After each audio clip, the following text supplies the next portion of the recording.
suing her ex-husband, police officer Anthony Bosworth Sr., for having her falsely arrested for child abuse. Anthony claims he did nothing wrong. This is your former husband. Yes, ma'am. You have 2 children together, and it is your claim that he is responsible for having you falsely arrested after an incident that involved one of your children who was 18. Yes. Mr. Bosworth says that you caused the whole incident yourself. Correct. Now, you were married when? In 1988. And when were you divorced? 97, ma'am. Who had primary physical custody of the children in 1997? I did. And how often did their father spend time with them? Not that often, ma'am. How often, Mr. Bosworth, did you visit with your children starting in 1997? It varied. It usually was once a week. Usually. Sometimes you skipped a week? Sometimes more, sometimes less, depending on my work schedule. What kind of work do you do, sir? I'm a police officer right now. How long have you been a police officer? Since 1999. And did you have a reasonable relationship with your former wife? No, my relationship with my former wife has been hostile and unreasonable. Okay. Now, I tried to piece together from your complaint and from your answer what transpired on, what date did this happen? July 24th of 05.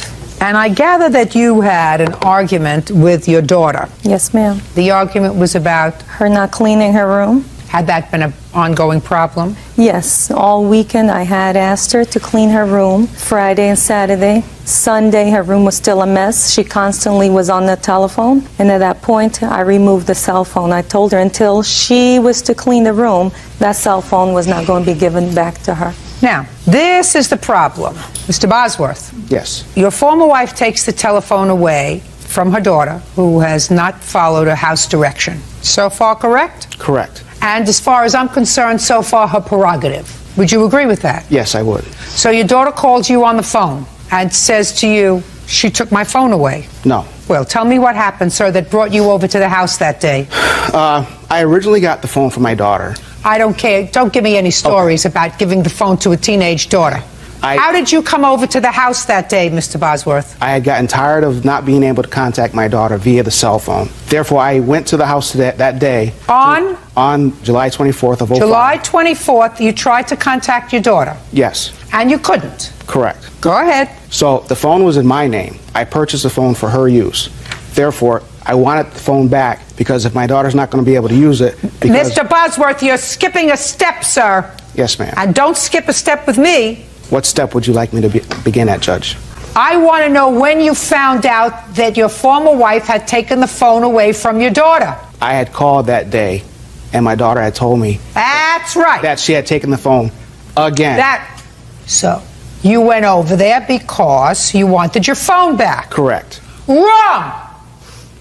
125% wrong. Your daughter complained to you that her mother took the phone? And you went over there and stuck your nose in where it didn't belong.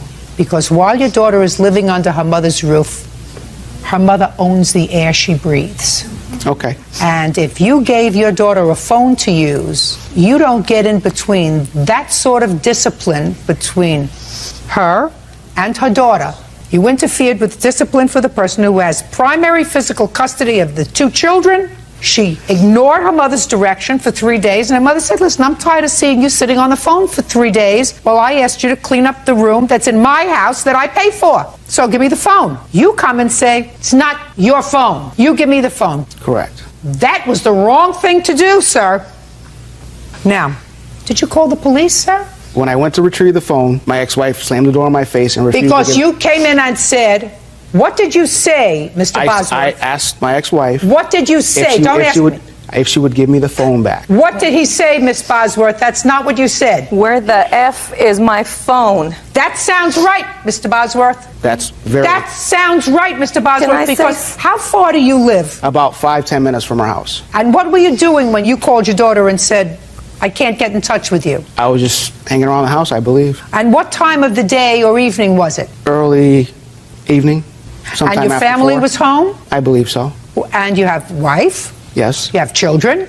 Not with my current wife, no. She has children? Yes. That live with you? Yes, at the time. Good. So now you have a wife and children, and you get up and you leave them to go over and retrieve your cell phone. So my sense of that, sir, is that you were annoyed, especially since you indicated to me briefly a moment ago that it's not the first time she's taken away the phone, right? Correct. So you were really annoyed this time. And when you got there, you want me to believe, Mr. Bosworth, that you said to your former wife, "May I please have my phone back?" That's what you want me to believe you said? Your Honor, I am not a loud person. I'm not a violent person. I don't say you're loud or violent, sir. I'm asking you if you want me to believe that you knocked at the door and said, "I'd like my phone back." I'm not hostile to the point where I will curse at her in her own home. I am very respectful of her in her own home as well as my children in her own home. You know, sir, I know you've been a police officer for almost 10 years. I've been sitting here for almost 30. Some things make sense and some things don't make sense. What doesn't make sense is why somebody would get in their car in the evening, leave their family, and go over to their former wife's home where there had been a dispute with an adult child, because she's 18 years old, and there was no indication that her mother had beat her, had tied her to a radiator, had stripped her down and throttled her with a belt. She took away her cell phone because she was being disrespectful. You left your family, you went over there, and you caused a problem. No, I did not. Oh, yes, you did. Did you call the police? Before the problem... Did you call the police? Yes, I did. Because you didn't get your cell phone? Because I didn't want a problem with my ex-wife. Slam the door. Mr. Bosworth, you're not following me, sir. If you think that you're right, I'm here to tell you that you're wrong. And I'm usually very, very respectful of police officers because I think that they do a very tough job. You abused your position as a police officer by calling the police to go over there and retrieve a cell phone. At that time. They have better things to do than to deal with your ego. They have people to protect. And if you wanted your cell phone back, all you have to do is you call and you say to the cell phone company, "I'm discontinuing the service on this cell phone." That's it. And you tell your daughter, "Listen, you want to live with your mother? You got to live with her rules. I'm not interfering with that." You chose to interfere with it, and you made a big to-do over nothing. And if you feel as if you're being dressed down today, you are. You are being dressed down because you did the wrong thing. That doesn't mean that you have a case, Miss Bosworth. That means that he behaved badly. Yes. So far. Yes. Judge Judy continues in a moment. I said, "I don't have his phone." This officer said, "You're lying." At this point, he came around, handcuffed me so quickly, I couldn't even tell you how he put the cuffs on me. Real cases, real people. Judge Judy. Maria Bosworth claims ex-husband, police officer Anthony Bosworth Sr., had her falsely arrested for child abuse. Anthony says Maria got herself arrested. What kind of community do you live in? How big a town? About 150,000 citizens. And how many police officers for 150,000 citizens? 350 to 400. I might add that at the time of the incident, I was not a police officer at that time. I had gotten laid off in 2003 and reinstated at the beginning of this year. So you were a police officer. So these were people that you knew. Not personally. These were people that you knew and that knew that you were a police officer. Yes. Otherwise, you know what they would have said to you if they called up and said, "I'm going to my ex-wife's house to get my cell phone back"?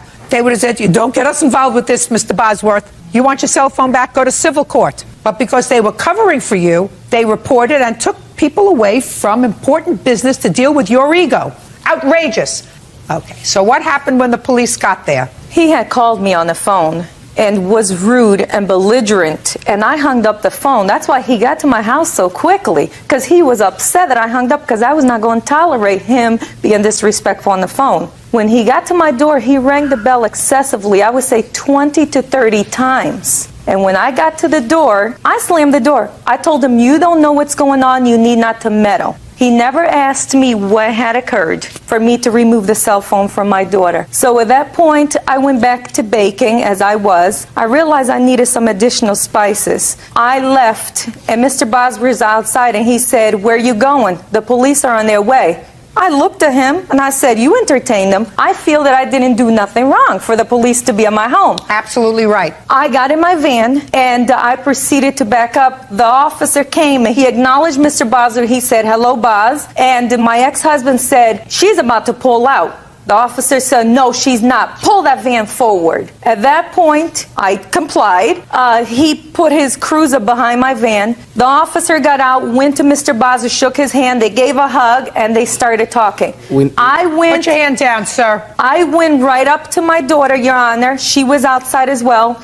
And I pulled my hand on her arm, and I said, come here. Having Daddy and the police here doesn't change the rules in there. Mr. Bosworth, that I heard him tell Officer, get her away from her. My daughter at this point was crying uncontrollably. This girl, all she wanted was her cell phone, and his intention was to get it out of my hand and put it in her hand, undermine my authority. This is why my kids don't respect me. Got it. At what point were you arrested? I would say a half hour later.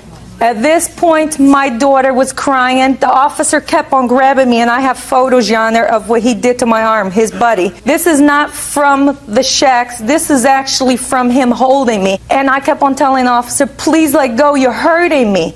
And he kept on grabbing. I said, you're hurting me, let go, what's your problem? He got in my face and he said, get your effing in the house or I'm going to find many reasons to arrest you. So at this point I said, let go, you're hurting me. And he kept on squeezing tighter. So I did go in the home. My daughter was pressed on time. She left crying uncontrollably with her boyfriend. Mr. Bosworth and this officer stayed in front of my house for a good 15 minutes. And I couldn't figure out why are they still there.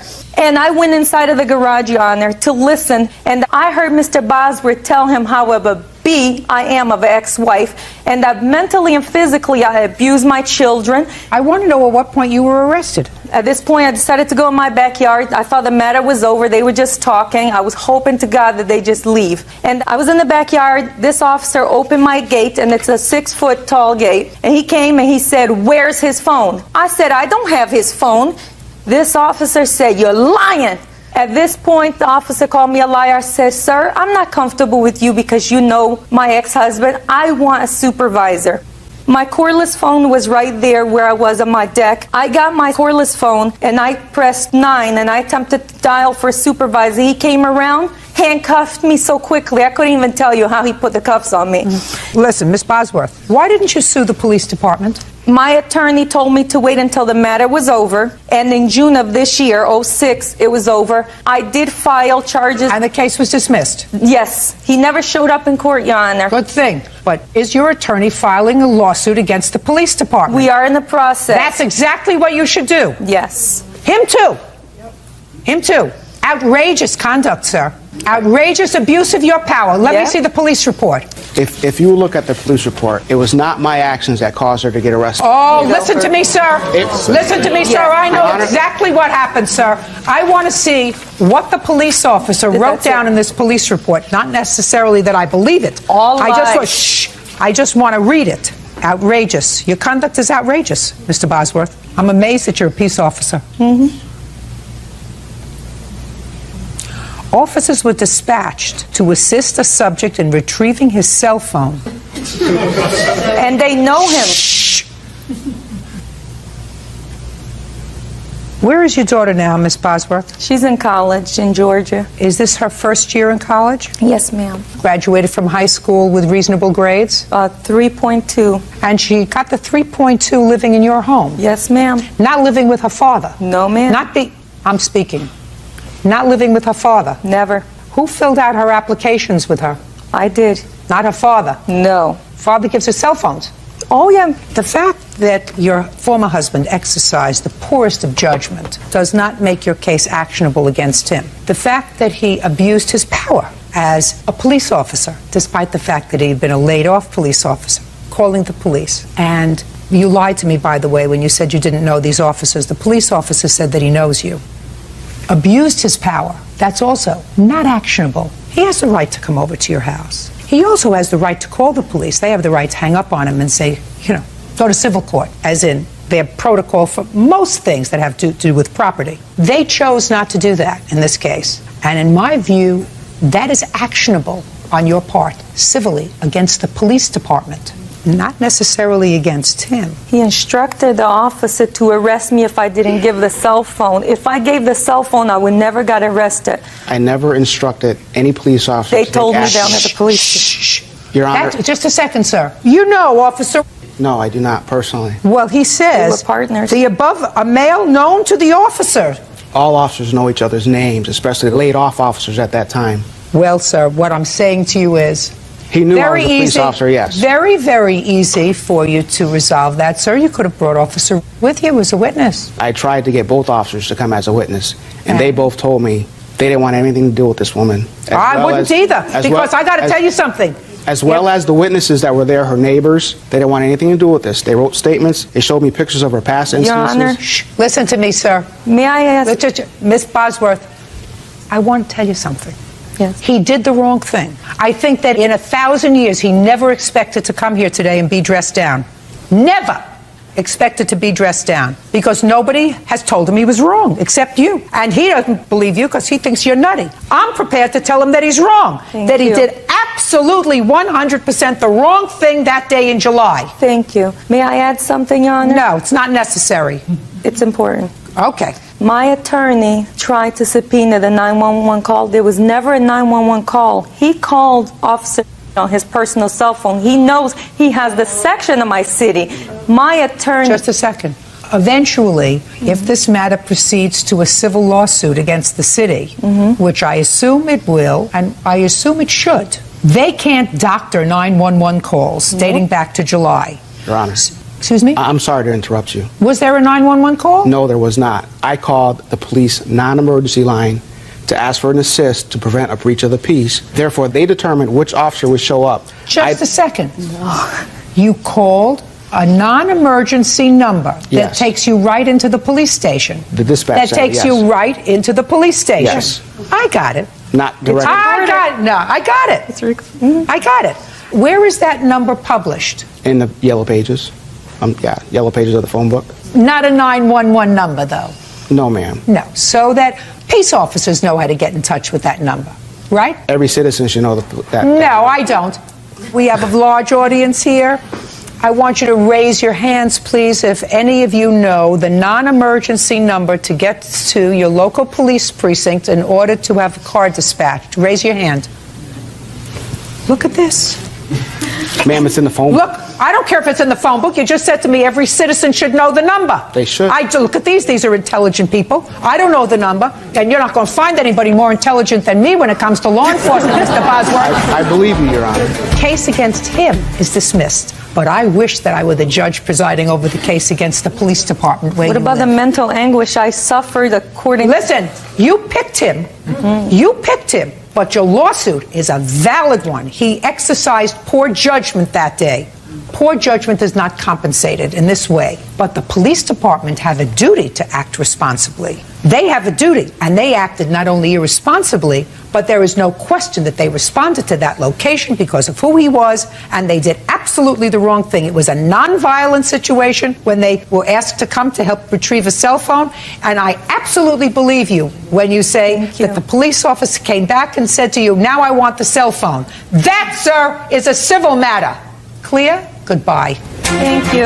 Parties are excused. You may step out. Mental anguish that I have gone through over this matter is unbelievable. For the past 15 years, it's been a pain. It was pretty intense. I'm done with my ex-wife. I have nothing to do with her. I hope he leaves me alone. If I never see Mr. Bosworth, my life's... Owen is suing his ex-girlfriend, 19-year-old Jennifer Hansel, for making unauthorized credit card charges while he was in Iraq.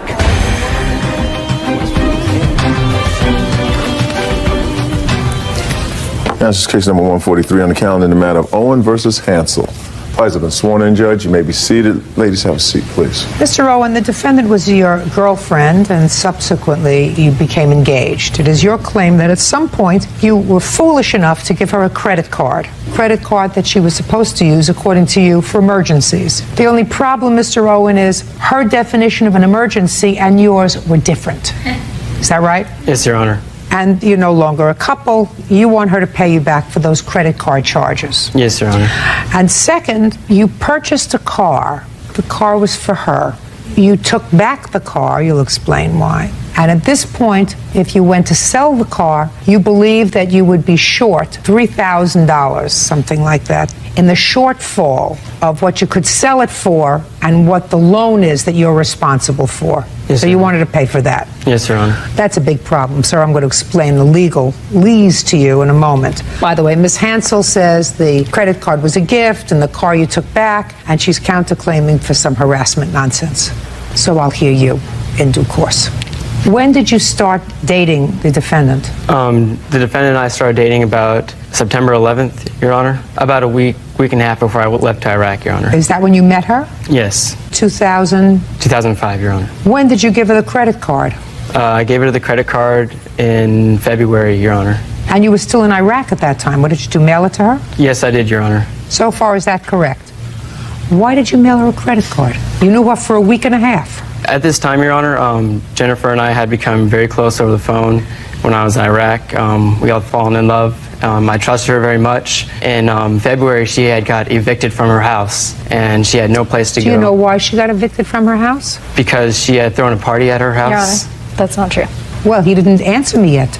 Because she had thrown a party at her house. The landlords found out about it, and they didn't like it very much, so... Is that what she told you? That's what she told me, Your Honor. So she gave him 2 weeks' notice that she was leaving, and she came home from work one day, and all of her stuff was out in the lawn. She had nowhere to go. At that time, Your Honor, she had no money, so she had asked me to loan her some money so that she could find a place to stay, get food and whatnot. So I told her I would put her on my credit card as a secondary, and she could use it for emergencies purposes only.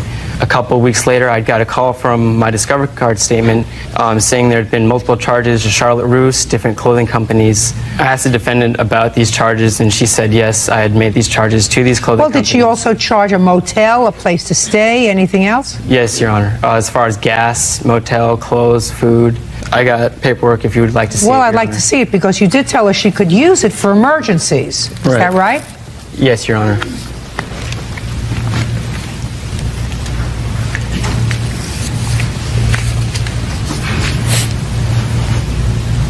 You went to stay at a Best Western hotel? Yes. Albertson certainly is food, Exxon is gas, Chevron is gas, and Taylor stores. You went shopping for clothes. I had a new job, and the clothes that I had did not fit the dress code. That's too bad. Did you ask him if you could use the credit card for clothes? Yes. And what did he say? He said it was fine. Is that right? No, it's not, Your Honor. I asked the defendant about it, and she said I needed them for work and that I would pay you back. Okay. What'd you buy in Abercrombie and Fitch? Clothes as well? Also for your dress code? Partly, yes. Button-down polo shirts. Where were you working, by the way? I was working at R.W. Smith in the mailroom. And you needed a new wardrobe for the mailroom. What'd you buy at the Coach store that you needed? That was a present. I didn't buy that. Present for? From him. He was in Iraq. You can make online purchases. It was not something that I bought for myself. Did you buy her a pocketbook at Coach? No, I did not, Your Honor. There is a receipt there showing that with her signature from the Coach store. Well? It was a present from Connor Owen. You mean he called and ordered it, or you went and picked it out? What was the date? What difference does it make? How many Coach bags do you own? More than one. How many? 4. How many did you get in 2006? 3. From whom? 2 were presents. 1 I bought myself. When did you buy the one yourself? January. This isn't that one. When did you get the presents and from whom? Both from him. What month? 1 in March and 1 when he had returned in May. This wasn't May, so you must have gone in to pick it out yourself, right? This was in April, April 15th. So you went to the store, picked it out yourself, and bought yourself a present from him.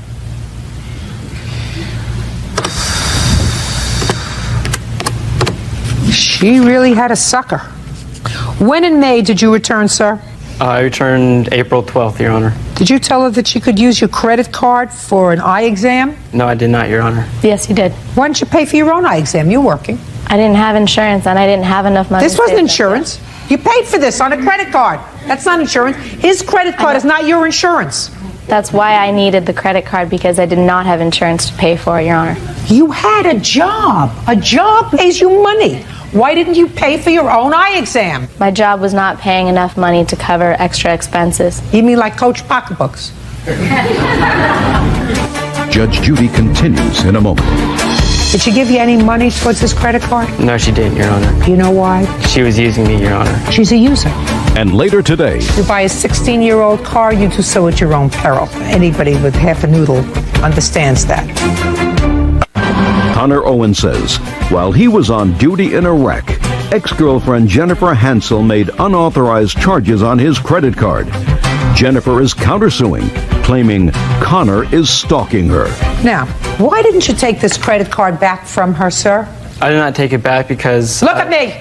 Yes, Your Honor. Now, you got back in April, Yes. and you've already gotten some bills. So you know that she's been abusing your credit card. At that time, I didn't, Your Honor, because my mailing address was being sent to Alaska, my home address. Listen, you already, according to you, got word from the credit card company that they were on alert because there were a lot of clothing purchases. Yes, Your Honor. This is when I was in Iraq. But then you came home from Iraq, sir. Yes, Your Honor. Why didn't you, the first thing you did, as soon as you came home, take the credit card away from her? Because when she said before that she would use it for emergencies only, I trusted her that she would. Mr. Owen, I don't believe you, sir. When did you become engaged? We were never engaged, Your Honor. Just a second. On April 12th, I returned from Iraq. Jen and I got engaged, and we were very happy. That's what you wrote in your complaint. My complaint, Your Honor? I never... That's not true. We were never engaged, Your Honor. Would you show this to him, please?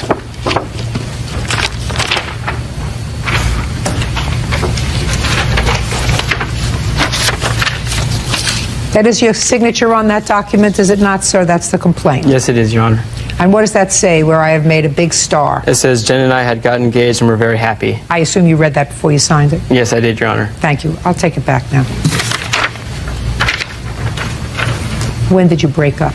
We broke up June 5th, Your Honor. Why? She didn't want to have a relationship with me anymore, Your Honor. When did you take your credit card back from her? The same day, Your Honor. And between the time you got home in April and June, did she give you any money towards this credit card? No, she didn't, Your Honor. You know why, Mr. Owen? She was using me, Your Honor. That's right. But she could only use you if you allowed yourself to be used. She's not a nice person. I realize that now, Your Honor. Well, that doesn't make a lawsuit, Mr. Owen. She's a user. And if you had stayed together with her and she didn't pay you this money, you wouldn't have sued her. You decided to sue her because she broke up with you. Now tell me about the car, and then I'll tell you what your problem is with the car. When I was in Iraq, Your Honor, she had a very unreliable car that was breaking down. I got back and we went to South Bay Volkswagen to purchase her new Volkswagen Jetta. They would not approve it because her credit is not sufficient enough to have a vehicle. She can't pay for an eye exam. She can't pay for a new Jetta. Yes, Your Honor. I talked to the finance officer. He said, we can't approve it with your name under it.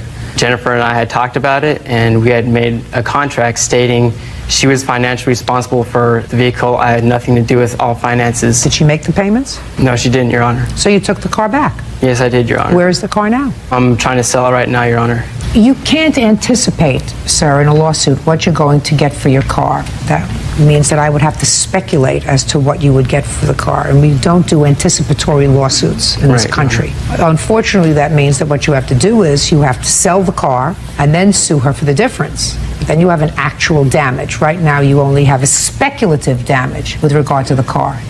Now, who are you? I'm his mother. You didn't tell him good enough. Yeah. That's it. Took the car to a dealership yesterday. I don't care what you took the car to a dealership and what they told you, madam. That's hearsay. He has to sell the car, and then he has to sue her for the difference between what he got for the car and what's owed for the car. And if the court finds at that time that there was a contract that she did not fulfill, the court will enter a judgment against her. I suggest you do that. Okay. What? Your Honor, I'm also suing her for the down payment of the car and the first car payment. You can't do that, sir. You're in love. And because she disappointed you, doesn't mean that you now can come back and sue her for all the things that you really gave her when you were in love. Now, if you were notified in Iraq that she was using this credit card for non-emergencies, somebody that you knew for 1 week before you went there, and you cut off your credit card and sued her for the things she had purchased, I would say, perfect. But what you did was you allowed her to continue to use that credit card even after you came home without taking it back from her, without calling up and canceling it and saying, listen, I love you, honey, and I want to be with you forever. But until we're married, you can't have my credit card. And I'm certainly not going to put down for a down payment on a car, for the first car payment for you, because you haven't paid me back what you owe me on the credit card. right? Yes, Your Honor. That's a gift. Or stupidity. I don't know which one. Either one I don't deal with. Put your hand down, sir. Now, you have 30 seconds to tell me about your counterclaim, madam. My counterclaim is because of 3 instances of breaking and entering. I have 2 police reports to support that and repeated stalking. Time's running. Would you like to see the copies of the police No, why don't you reports? tell me? He broke into my house once after we had broken up, begging me to get back together. I said no. He left hastily. Broke in a second time for the same reason. Again, I said no, and he left again. And the 3rd incident was stalking and threats at my workplace. Well, tell me about the stalking and threats at your workplace. Stalking, he was seen at my workplace, waiting for me to come. Did you see No, him? my Yeah, witness. this witness? Yes. Step up. Your name? My name is Rachel, and I'm a witness. Your Rachel is a first name. My name is Miss Spence. Okay, where do you work? I work in the same mall as she does at Lynn's Crafters. Let me hear you. Well, I've seen him. I caught him stalking Miss Hansel right here during Stalking work. is a judicial determination. You saw him doing what? I saw him watching her while I was at work. Watching her from where? From behind like a corner. And it seemed kind of creepy to me personally, which I thought was kind of weird, which is why I'm here. And how many times did you see him watching her? I've only seen him once. When was that? That was about a month ago. I'm not sure the exact date. In the month of? The month of May. Was I looking at you? No. The month of May? Correct. Well, in the month of May, they were still a couple, madam. They didn't break up until June. So maybe he was just waiting for her. Thank you. Can I have a seat? Judge Judy continues in a moment. Next time, pick more carefully. Not everything that has a pretty face is a nice person. And later today, If you wanted that she had full coverage on the car, you put it in the contract. I'm not a car dealer, Your Honor. I don't give a rat's two whether you're a car dealer or whether you repair antennas on Mars. real cases, real people. Judge Judy. Connor Owen says, while he was on duty in Iraq, ex-girlfriend Jennifer Hansel made unauthorized charges on his credit card. Jennifer is countersuing, claiming Connor is stalking her. Okay. Did he ask for any money from you? Yes. When? He asked both times that he had broken into my house. And what did he say? He said, give me the money you owe me. And what did you say? How much? And each time it was a different random dollar amount. I asked him to explain to me what it was for, and I would be more than happy to pay him for it.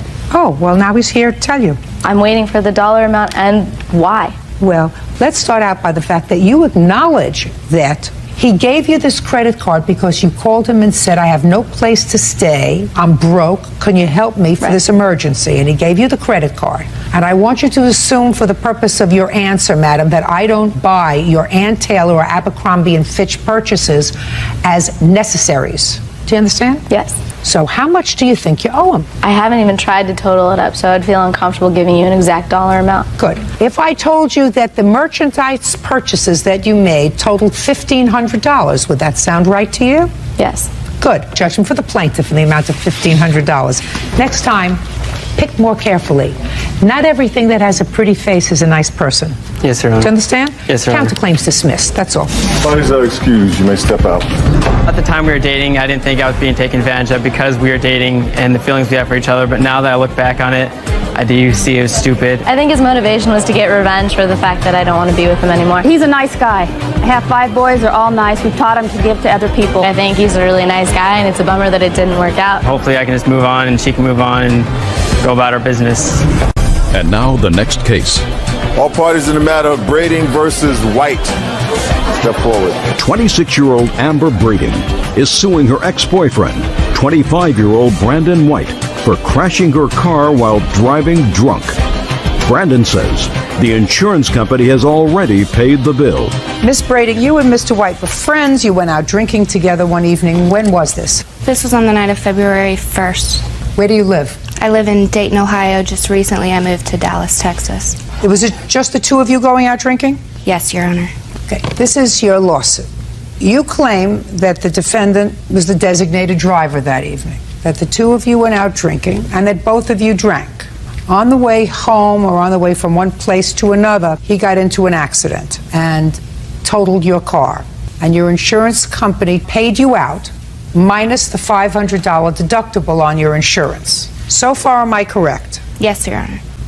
So you want Mr. White to pay you the $500 deductible, and because you couldn't replace your car with what the insurance company gave you on the car, which was how much? They gave me $1,976, I believe. So because you couldn't replace a car for $2,000, in addition to the deductible, you want him to give you another $2,500 because that's what you had to put down to get another car. That's your lawsuit. Yes, Your Honor. Mr. White says a couple of things. First of all, he claims that you drugged him that evening. And as far as the rest of the claim is concerned, he says, you're really crazy. All right, Miss Brading, what do you do for a living? I'm currently a waitress. Where? At Sullivan's Steakhouse in Dallas, Texas, Your Honor. What about you, Mr. White? I work in a restaurant as well. What restaurant? Bob Evans. What do you do? I'm a manager. And where is Bob Evans? On Dorothy Lane in Dayton, Ohio. February 1st, 2006. Tell me about that evening, Miss Brading. That evening, I went to Mr. White's house and I picked him up. We had plans to go to Bargo's. He agreed to be the designated driver that evening. Stayed there for a few drinks. Exactly what he drank, I'm not sure of. And then we went to Tailgaters, a different bar approximately 10 miles away. I insisted we call a cab for that evening, and he said, no, I'm okay. And then from there, he wrecked my car and got a DUI, DUS. How did he wreck your car?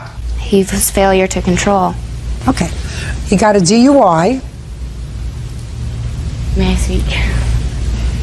Got a DUI. The insurance company paid you for the car. Yes, but there is still a balance left on what I still owe on the loan. Really? How much? $816. Did you pay them? Not yet. I had to put money down for a new car. I can't put my son in a car that's considered totaled. How old is your son? 4 years old. Who did you leave your son with when you went out drinking? He was with his grandmother. Is that your mother? No, his father's mother. Does he live with his father? No, I have full custody. What was he doing with his eternal grandmother? Well, his father lives in Dallas, Texas, and has since he was born. So she's in town, so she's able to watch him every now and then. So let me understand this. On February 1st, the paternal grandmother of your child was helping out to babysit for your son, and you went out drinking and got blotto drunk with this guy. That's what you're telling me. Correct, Your Honor. Oh. Well, all of it was wrong except I did get a DUI and I did drive from the bar. And you were drunk? Yes. But And she was drunk? She did have clozapines on her. I don't know what that is, sir. It's just a drug, like a painkiller or something. I woke up in jail 16 hours later and had no idea what happened. There was a message from her on my machine saying, where's my car, what happened to you? And she was in the car when the accident happened. My grandparents were the ones that picked me up in jail. They took me to Amber so I could tell Amber where her car was, because she didn't remember any of it. Miss Brading, why do you think that I would give you any money? He was the designated driver for that night. He lied about having a license. Who cares? According to your complaint, which I read very carefully, you said that when he got to the first place where you were drinking, you saw him drinking, and you still got in the car with him. You should have taken your car keys and said, I'm leaving my car right here. I'm taking a cab home. You want to walk? That's up to you. But when you get too drunk to not know what you're doing, you can't do that. The insurance company paid what they were supposed to pay. They totaled your car. The fact that you owe $816, that's your problem. You don't let somebody who's drinking drive your car, and you don't drive your car. And you have to act responsibly. You have a child that's supposed to be taken care of. Case is dismissed. That's all. Excuse me, step out. He's accusing me of poisoning, and that's supposedly how he got out of his DUI. I had a couple buddies that were there that night that she was handing them out and said that they saw her put it in my drink. He was incorrect about the medication I was on and the medication that he took out of my purse. It's Ativans. She just admitted that she had something on her. It was irresponsible hanging out with him. He's not a good influence. I'd never want to see her again. I'll be happy with that. I will not be hanging out with him any longer. 24-year-old Rachel Cooper is suing her daughter's great aunt, Felicia Lisa West, for an assault and for the value of a necklace. Now it's case number 81 on the calendar in the matter of Cooper versus West. Thank you. You're welcome, Judge. Parties have been sworn in, Your Honor. You may be seated. Have a seat, please. Miss Cooper. Yes. Miss West is the paternal aunt of your baby. Yes. Who's the father of your baby? He's sitting right there. What's your name? Thomas Robinson. How old are you? I'm 24. Is this your only child? Yes. And since he's sitting over there, I assume you're not together. No. How old is your baby? She's 6 months. You have a drug problem? No, I don't. Have you used drugs? Yeah, before I had my baby. Have you used drugs after she was born? No. I drank a little bit, but... What was your drink of choice? Remy. Remy? Yes. Remy Martin, cognac. It's pretty heavy stuff, isn't it? I guess, for my age. Who do you live with? I live with my mom now. Who else lives with your mother? My dad. Your lawsuit alleges that Miss West was babysitting for your daughter. You went to get her. Miss West refused to give her to you, and she assaulted you.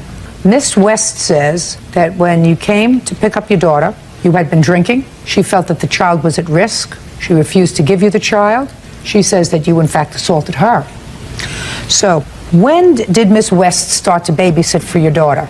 This was January 2nd. This was the first time she has ever babysitted for me. How old was your daughter at that time? She was born in November, so about 1.5 months. And why was Miss West babysitting for your daughter? Because I figured the father's family never sees a baby, so I figured, let me give them a call so they could see her. So in turn, they came to pick me up, and she decided to watch the baby. She offered to take care of the baby. All right. She said what to you? She said, oh, I could watch her for you. You could go out and have a good time. And did you do that? Yes. That was on January 2nd? Yes. What time? This was probably in the evening around 8 o'clock, 8 o'clock. Good. When did you come back? I came back the next day. Where did you go that night? I was with her niece, Katie, and Lisa's daughter, and some of her nieces. Where did you sleep that night? At her sister's house. Okay, so the next day you came back on January the 3rd? Yes. What time? I came back around 10 o'clock in the morning.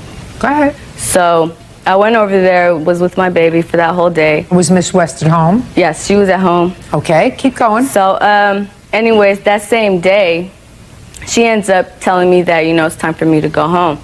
I said, okay. She says, but you could leave your baby here and I could watch her for you overnight. I said, oh no, that's okay. I could go home. She said, are you sure you're going to be able to take care of the baby because you've been drinking? I said, of course I'll be able to take care of my baby. I'm fine. Had you been drinking on the 3rd? Yes, I was drinking a little bit. It was New Year's, so yeah. No, the 3rd is not New Year's. Yeah. New Year's is December 31st. The 3rd is not New Year's. On the 3rd of January, had you been drinking? Yes. What were you drinking? The Remy? Yeah. And then you wanted to take the baby home? Yes, so. And she said no. She didn't want me to take my baby home. I said, well, can I stay here? She didn't want me to stay at her house. She's like, oh, I'll take care of her. She's like, don't worry about it. Go home and relax. She's like, because you're a new mom and you do need a break, and Thomas is nowhere around to be found. He hasn't called or keep going. anything. Come on, move it. So anyway, so I go home. She drops me off at home. My mom asks, where's the baby? So I said, oh, Lisa's taking care of her. She says, oh, really? So I said, would you like to call her? So she calls her, and Lisa gets on the phone and said, oh, well, do you want me to call CPS? And there's no reason to involve CPS for anything. I don't know why she said that. So we go pick up my daughter, and she doesn't know that I'm coming to pick up my daughter. I go in the house, and when I go in her bedroom, she's shocked to see me. Who let you in? Her husband let me in. So when I busted in the room, she was sitting with my baby. My baby was stuffed in her chest. She had a pillow behind her back, and she was sitting cross-legged. She said, what are you doing? I said, give me my baby, Lisa. She snatched the baby. She said, no. I said, what do you mean? I can't have my baby? She said, no, do you want me to call CPS? I said, for what? Why are you going to call CPS for? So she refuses to give me my daughter. So I have to call my mom to tell my mom to come in the house saying she's not giving me my baby. So then she decides. How did you get there? My mom gave me a ride. You mean your mother gave you a ride and then just dropped you off? No, she was waiting outside for me. Okay, go ahead. So then she decides finally to give me my daughter. So my mom comes in the house, and I'm like, Mom, she's not letting me leave with my baby. She says, oh no, don't let them leave. She was telling Katie and everybody in the house, don't let her leave, don't let her leave. So they block all possible entries so me and my mom cannot get out with my daughter. My baby started crying. My mom was holding the baby. So my mom said, oh, do you have a bottle so I could feed my granddaughter? Lisa's like, no, let me feed her. She tries to go to my mom and tries to tear my baby out of my mom's arms. So that's when I gave me to her. I'm like, what are you doing? No. So she comes back to me, grabs me by my jacket, and slams me all the way against the wall. Then she grabs me and slams me all the way down on the bathroom floor and starts choking me. So it took 3 people to try to get her off of me. Her husband was in the kitchen, finally decides to get up, to come get her off of me. And then she's still trying to fight. She's still trying to come attack me. And then when the police comes, she tells them that I attacked her, which was wrong. Okay, Miss West, now I'll hear you. Well, it started January the 1st. My niece and my daughter comes home with Rachel. My niece Katie tells me that Rachel called my daughter Caroline to pick her up from this hotel on West MacArthur. Katie, stand up. Tell me what you saw when you got to the hotel. Okay, Rachel was drinking with some guy, and the baby was just crying, and it just seemed like the baby... How did you get to the hotel? I drove. Who had you heard from that caused you to go to the hotel? My cousin. Who were you in the hotel with? I was with my friend. He was helping What's me. his name? His name is Jose. And what were you drinking with Jose? I'm drinking some Remy. Go ahead. Anyway, I took the baby from Rachel because she was crying. I rubbed her stomach. It seemed like she had colic. And I said, Rachel, do you burp your baby after you feed her? Rachel said, no, this is my first child. I really don't know what I'm doing. I said, you know what, Rachel, this don't make no sense. Give me this baby. Me and my cousins take the baby. We go get the baby some medication. Rachel is not even coherent enough to give her baby the medication. Your Honor. Put your hands down. I don't think you're adorable. I don't think you're cute. I'm going to hear from your mother because, quite frankly, unless your mother is totally together, I'm calling CPS on you. You understand that? Yes. You understand why? Why? Remy. Judge Judy continues in a moment. She is incapable of taking care of a child. I'm not incapable. Incapable. She has no judgment. Bill Cooper says she was assaulted during a custody exchange by her daughter's great aunt, Felicia Lisa West. Felicia claims Rachel is an unfit mother and is countersuing also for assault. Stand up. Who has legal custody of this child? Rachel. Well, that better change. That better change. She is in no position to have legal custody of this child. And unless somebody who's responsible has custody of this child, Child Protective Services is going to take the child and give the child to a stranger. Maybe to Miss West. Who knows? Your daughter is acting irresponsibly. Don't you understand that? I do understand, but I do not understand the reason why Miss West had to assault her. That I don't understand. Listen to me. I don't understand why you would allow your daughter, who was intoxicated, which she clearly was on the 3rd of January, to go back to Miss West's house and tell her to go inside and take the baby. If you felt as if you didn't want to leave the baby with Miss West and you wanted the baby to come home with you, then you go inside, and maybe you could have had a civilized discussion with Miss West. Instead, you send her inside, and she has no brain. I mean, didn't you hear what she said? This lady is telling me the truth. She went to a motel, found your daughter in a motel with your granddaughter crying, and she's sitting with some jerk drinking Remy. No, Your Honor, my daughter was crying because I didn't know what was going on. I was holding my baby, Your Honor. Because you didn't know that she needed to burp her. Just a second. You didn't know what year it was, I was burping my daughter, Your Honor. What were you doing in a motel with a guy drinking Remy? Because I was expecting to see if the father would call me on New Year's to come by. That's why I got the hotel room. I was with my friend. He was helping me take care of my baby instead of the father. He was helping you by sitting with you in a motel drinking? He was holding her, helping me, trying to calm her down too, Your Honor. What's your last name? Jimenez. Miss Jimenez, do you get it? She is incapable of taking care of a child. I'm not incapable. Incapable. My daughter is well taken care of. She has no judgment. Zero judgment. And this baby is going to get hurt. Did you just hear what she said to me, Miss Jimenez? She said she took a motel room, hoping that the baby's father would call her on New Year's Eve. And later, she's still in the motel room with Jose, drinking Remy with the baby. Do you get it? You're shaking your head. The only reason you're off the hook is that there's not enough room for you up there. Ma'am, she Because took when my you make- child from me. Because when you make a baby, you're supposed to be able to take care of a baby. And I was. And I provided a roof over her head till she decided to take my baby and leave without Then everything. you go to court. And that's what I'm doing, He hasn't ma'am. been doing Good. anything. Then you go to court. What? When I took her to pick the baby, she was not drunk. She had been drinking all day. She said she had been drinking I all wasn't day. drinking all day. That's when I was drinking during the daytime, Your Honor. Then I wanted to go home with my daughter. She told me I could stay at her house, but then refused for me not to stay at her house. I heard you. Did you know where your daughter was on January 1st with the baby in the motel? Just answer my question. Did you know where your daughter was on January 1st in the motel? Yes. And you But not in the motel, Your Honor. She was at home. She was in a motel with Jose. Then she went there because she wanted I'm asking you. Listen, I'm asking you. Did you know that she was in a motel with Jose? I did not know until afterwards. That's what I want to know. Does it surprise you to know she was in a motel with Jose drinking? I was surprised to know that she was there. That's all I want to know. So far, maybe there's a light at the end of your tunnel. Maybe. Your Honor, I'm a very good mom. I'm a very good mom. My daughter does not want for anything. She's well taken care of. Listen That to was me. just that Miss one West, night. Did you call CPS? Yes, I did. Did they do an investigation? The person that was doing the investigation got sick, and I called and talked to the person that took over the case. They've been trying to contact and locate Rachel, which they have been unsuccessfully at. Is she living in your house? Yes. Did she sleep at your house last week? Listen, Miss Jimenez, you answer my question. Yes. Did she sleep at your house every night last week? Yes. I don't believe you. You don't believe her? I don't believe you. I'm at my house every single day, Your Honor. Okay. I'm not comfortable. So we're going to send this to Child Protective Services just to be on the safe side, because I'm not hearing any reasoned response by this lady to her daughter's behavior.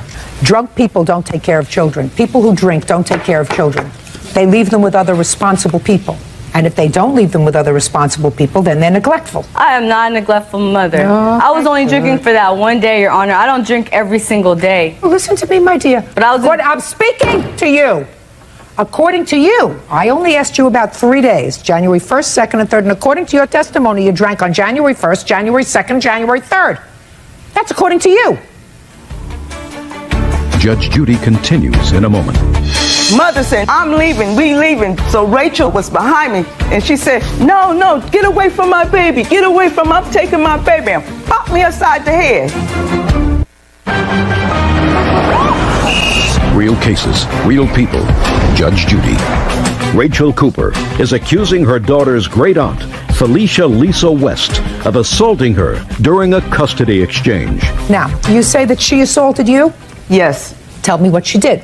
First of all, we all decided on January the 2nd that Rachel was still under the influence of alcohol and other substance abuse. We all decided that Rachel needed a little bit more time to get herself together. Therefore, my husband and I told Rachel we'd be more than happy to watch her until she get herself together. You watch the baby? The child, yes. So Rachel said, but I want to stay. I said, well, Rachel, you can't stay because I don't have enough room to house you. So my husband and I drove her home. So that was that. So my husband and I proceeded back home, got home. Then she had called and said, I want to come and get my baby. I said, let me speak to your mother.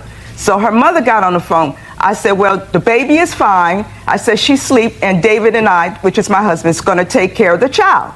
Then the mother said, no, the baby needs to be home with Rachel. No, Rachel needs to take care of her own baby. But I said, but Rachel's not in any condition at this time. I said, you really need to pay attention to your daughter. I said, take this time to really analyze your daughter.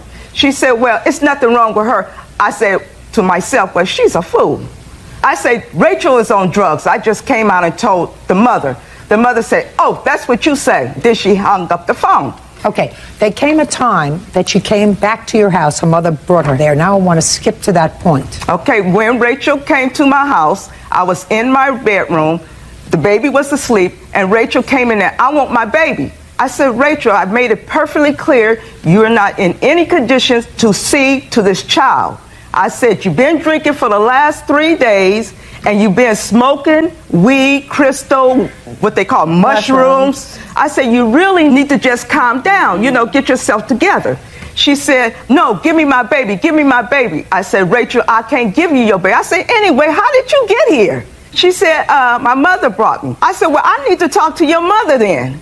So I told my husband, David, to go out there and see was her mother actually out there. Then Rachel would say, no, just give me my baby, just give me my baby. I said, Rachel, I'm here to help you. I don't want to call the police and report you to CPS. I said, you are not leaving me any alternative. At that point, her mother came in. Then I gave her the baby. Then I talked to her mother, Tina. I said, Rachel is not in any condition to provide for this child, but if you tell me that you're going to take care of this baby and be solely responsible for this child, I can give the child to you. Then she said, well, that's Rachel's responsibility. I'll help her. I said, oh, no. I said, you're going to tell me you're going to help her? I said, she can't help herself at this time. So mother said, I'm leaving, we leaving. Then I said, no, you have to wait for the police. So Rachel was behind me and she said, no, get away from my baby. Get away from, I'm taking my baby. And popped me upside the head. She's lying, Your Honor. I don't want to hear you. So I said, you have to stay for the police. So then she bopped me again. I said, now wait a minute, are you fighting? And then she just took off and I said, I just had gasket bypass surgery. I'm not strong. And she just commenced on. So, hey, I'm going to defend my stomach and everything. Gotcha. Judge Judy continues in a moment. Are you the victim of an assault? Go to judgejudy.com or call 1-888-800-JUDY. Ms. Cooper, you know what a hair follicle test is? What's that? Oh, they pick the hair? Yeah.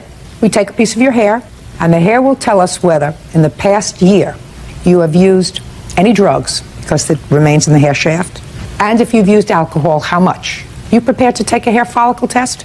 I feel that there's no reason to take it. prepared? My question is, that requires a yes or a no answer. You say that you did not use drugs, and you don't have an alcohol problem. So my question to you is, are you prepared to take a hair follicle test?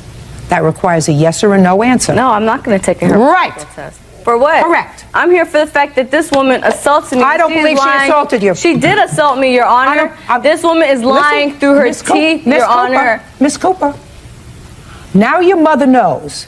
If I said to you, Miss Jimenez, I have serious questions as to whether or not you abuse drugs, and I can find that out very easily. Are you prepared to give us a strand of hair so we can do a hair follicle test? What would you say to me? Yes. Of course. What did your daughter say to me? She said no. Do you know why? I've been in this business for 40 years. I know why. But Your Honor, I'm speaking. Copy of this case will be sent to Child Protective Services. Your lawsuit is dismissed. So is your counterclaim. You would not have filed this counterclaim unless you filed the lawsuit, correct? Correct. We'll take care of what you wanted to do, which is at least try to have this baby protected. Child Protective Services will do a follow-up now that she's declined to take a test. Do you understand? Yes, Your Honor. Do you understand? Now, I don't know what you do, but you got to get more together and you got to get involved. It's not up to her to take over your responsibility. I ain't seen That's my all. baby. He doesn't take care of his child. She took my baby. Oh, whatever.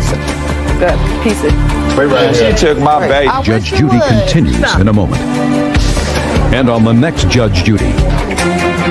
Justice has not been served, but God will take care of her. Most of all, I was very pleased, and I thank God for her seeing how the mother was in denial. I see that she takes good care of the baby. You should see the baby. It's a beautiful baby. I haven't seen my child since she was 4 weeks old. I provided a roof over Rachel's head. She didn't have to pay no bills. Yeah, I've been drinking probably like day before yesterday, 3 days ago, but my daughter's well taken care of. I'm not an alcoholic. Rachel she not a good mother. Now I'm gonna put it in God's hands and pray on it and do the best that I can to get my baby and raise my child. And now the next case. All parties in the matter of Guerriero versus Chase. Step forward. Stephen Guerriero is suing the mother of his daughter, Joanne Chase, for a loan to move. Stephen says Joanne took the money but never moved. Mr. Guerriero, you and Miss Chase have a 12-year-old daughter together. That's correct. The child is currently in your custody. Yes. And has been so for the last year. Year and a half. Year and a half. It is your claim that you made a loan to Miss Chase at a time when she was in need, and you want that money back. The loan was $1,000. Miss Chase acknowledges that you gave her $1,000 about a year and a half ago. You'll give me the exact date, but she said the money was not given as a loan. It was given in order to protect your daughter, who was then living in an unhealthy situation with Miss Chase and her husband. Why did you need money, Miss Chase? Because I needed to move out of my home that I was living in to get my own apartment with my daughter. What did you say to him when you called him? I asked him to loan me $1,000 to move out, to get my own apartment, which he wasn't happy with me living with my husband. So I asked him to loan me the money, and on contingency of us selling our home, I would pay him back. Well, when did you add this little contingency? When I asked Look him, at me. Don't look on the floor. I'm sorry. And, you know, certain things make sense and certain things don't. So, Ms. Chase, make sure you don't tell me anything that doesn't make sense, because if it doesn't make sense, it's not true. He knew that I was going to be selling. Don't tell me what he knew. I just want to hear what was said. Okay. I asked him to loan me the $1,000 and that I would pay him back as long as I sold my home. Did she say to you, can you loan me $1,000 until I sell the house? That's partially correct, Your Honor. Okay. She said, until I sell the house. Well, there was a contingency made after I reluctantly gave her the money, and I did give her the money, of course, because the daughter's safety was at hand. The first thing was, if she sold the house, I would give the money in full. If she didn't sell the house, then once she got on her feet and got everything straightened out, she'd make payments, and I was fine with that, even if it was $5 a week. Sounds reasonable. So, you gave her the $1,000, you moved out. Correct. Go ahead. Well, she didn't move out. That was the issue at hand. Why didn't you move out? I did move out. When? It wasn't right then, but it was within 6 months. I did. What'd you do with the $1,000 for 6 months? I used it to move out, but it was just, I had to wait. My children were in school. I had 3 girls. No, they weren't in school in July. 6 months later, they were in school, but they weren't in school in July. There was a lot of things that were going on that I couldn't just move out at the current time that he had just given me the money. What did you do with the money? Is my question, Ms. Chase. Well, I did use it to move out, but it wasn't right you mean that you held month on to in it July. and put it in a bank account and held on to it for 6 months? No, I didn't put it in a bank account. So what'd you do with the money? I guess I saved it at the house. So, why don't you pay him back? Because I didn't sell my house. And what are you doing now? I live by myself and I work. Good. Pay him back. I don't have it. I'm not in any financial position to pay him back. When he was paying child support to you, how much was he paying you? I don't even remember. He does. It was $52 a week, Your Honor. And I'm receiving $11.50 a week from Miss Chase, which she's a little bit behind. When he was paying you $52 a week, did you think that that was enough to help support your daughter? No. I thought that that was nothing. $11.50 is even less. Correct, but he should get a job. I mean, he doesn't work. He's not living on your $11.50 a week. Well, then he should get a job. Well, he's living somehow. Yeah, on Social Security. That's not your problem. That's the government's problem if they're giving him Social Security. Right, but I mean, I work and I also, struggle myself to get child support from my daughter's father. What does that have to do with the $1,000 you borrowed from him? I don't know. It's just hard because I do waitress and I have to, work or else I can't pay my bills. Right. You also have to pay back money that he loaned you. I have no idea what you did with the $1,000, but you certainly didn't use it to move out. I don't believe that you saved it, and I don't believe that you hid it in some cookie jar or some coffee can in your house until you were ready to use it. No, I didn't, but I did use it, towards moving out when I did move out. Yeah, right. Well, I don't have to get into any more of this sad tale. Suffice it to say, you owe him $1,000. Judgment for the plaintiff, that's all. Why did you excuse me? May step out. Oh, thank God for Judge Judy. I think she made the right call. He doesn't have anything better to do during the day than, strum up ideas to ways to get money because he doesn't have a, job. I had a lot of evidence I wanted to bring up, but I didn't want to interject and have Judge Judy yell at me, so I kept my mouth shut. Mary Perkins is suing her former tenant, 19-year-old Ashley Hoskins, for unpaid rent and for burning down her house. Now, this is case number 93 on the calendar in the matter of Perkins versus Hoskins. Thank you. You're welcome, Judge. Parties have been sworn in. You may be seated. Gentlemen, have a seat, please. Ms. Perkins, according to your complaint, you rented a property that you own to the defendant. Yes, ma'am. Your lawsuit says that she owes you for some rent. She owes you for some damage she did to the property. Yes, ma'am. She owes you for property that was destroyed that you brought into the house after she moved out in order to fix up the house. You believe she's responsible for the house being burned to the ground. Ms. Hoskins says that she's not responsible for the house being destroyed, that you and your grandson harassed her and her boyfriend. She's counterclaiming because she says she was forced to move. How did you find her as a tenant? I have a letter from one of her kin people, from Nadine She's not kin to me. She's kin to my sister, not me. Is this Nadine someone that you knew? Yes, I've known Nadine since she was a little girl. She's the best friend of my daughter's. And Nadine told you about Miss Hoskins? Mm-hmm. She told me that she had a little baby and her husband was in jail and she desperately needed somewhere to live. What's he in prison for? He's in prison for, he's got numerous indictments on for firearms. How long is he in prison for? 5.5 years. All right, so Miss Perkins, when did she start the lease with you? Okay, got that too.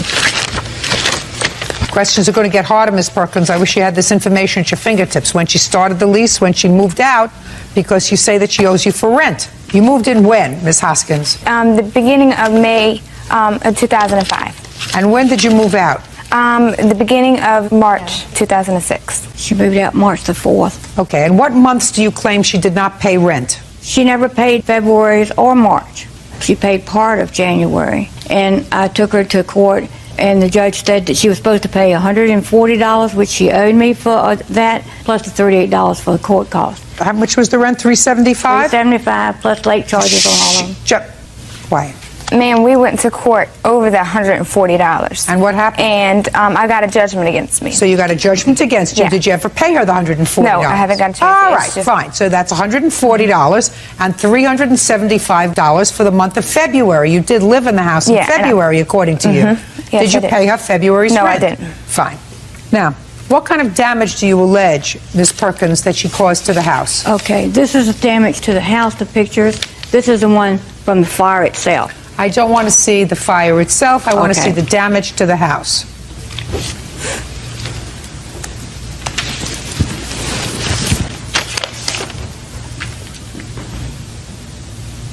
Are you showing me, are you sure you're giving me the right pictures? Yeah, the ones with the, there's a few holes in the walls. Stove is dented in with no knobs. Was this before or after the fire? That was before the fire. But see, I never got any pictures taken because before I could do that. Were these pictures taken before or after the fire? After the fire. Well, that's what I asked you, so just answer my question, because it looks as if they were taken after a fire. They were taken after the fire to try to pick up parts of the holes and stuff that she had made before the fire. Okay. Who are you? Detective Roland Grimm. Step up, please. I have an inspection where I called code enforcement on the house, and this is a list of all the things that she had a certain amount of days to fix all the things that were wrong with the house. Listen to me. If you don't like where you're living, it's a free country. You take your baby and you move out. But you don't stay at the place and not pay rent and complain about it. That's just my idea of America. You don't like where you live? Move. All right, Detective, were you assigned to investigate the fire at this house? The arson, yes, Your Honor. Okay, and it was determined to be arson. Yes, it was. So tell me what you know. The problem with this case was that Miss Perkins only cooperated with the police up to a certain point and then stopped cooperating. In what respect, Detective? She came in to speak with me for an interview, and I explained to her that I did follow up on all the leads that she had given me in reference to her stating that the defendants made mention that they would burn the house down. This gentleman? Yes, Mr. Lopez and the defendant, they did have an alibi. I checked that. They were already moved out of Miss Perkins' residence. They were moving into their new apartment that whole weekend, and I spoke with family members about that. None of the neighbors saw the defendant or Mr. Lopez in the area. The only people that they did see was Miss Perkins and her daughter. There was no forced entry into the residence. But you had insufficient evidence, I assume, to charge anyone for the arson. Yes, ma'am. Is it still being investigated? It is suspended at this time unless more evidence comes forth. Miss Perkins originally stated that she would take a polygraph. She brought that up to me. When one was set up, she declined to speak with me any further and obtained an attorney. And the defendant? The defendants were very cooperative. They advised me that they would if Miss Perkins would take a polygraph, which at that time I deemed was fair. Okay. Yes. I declined because I went in his office and he talked to me and he sat there and told me that his opinion was that I either started the fire or paid somebody to do it. And I got up from there and went straight to my lawyer, Homolides. And Homolides says, do not take a polygraph test. It doesn't show anything at all.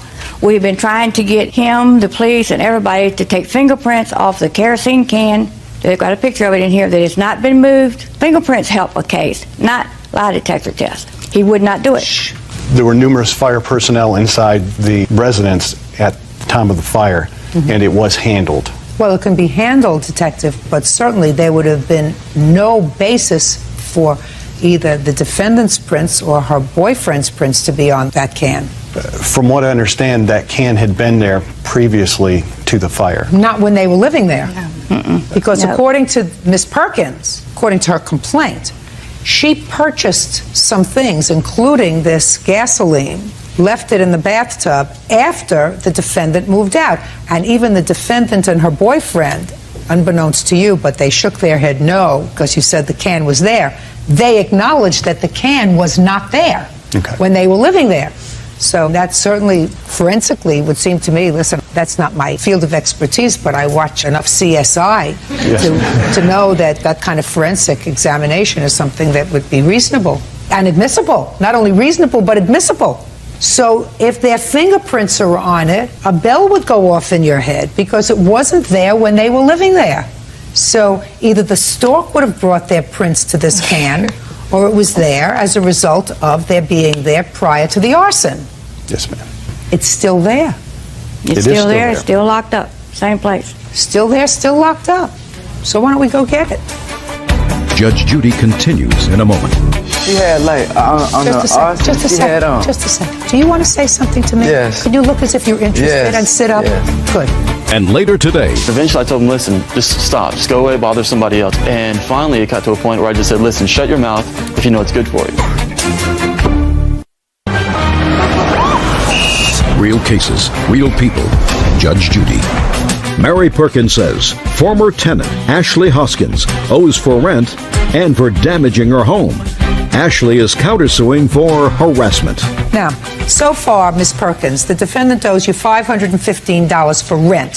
She's not going to give you any money for damaging the house because I'm not going to make a judgment with regard to this arson because of my lack of evidence as to who started this fire.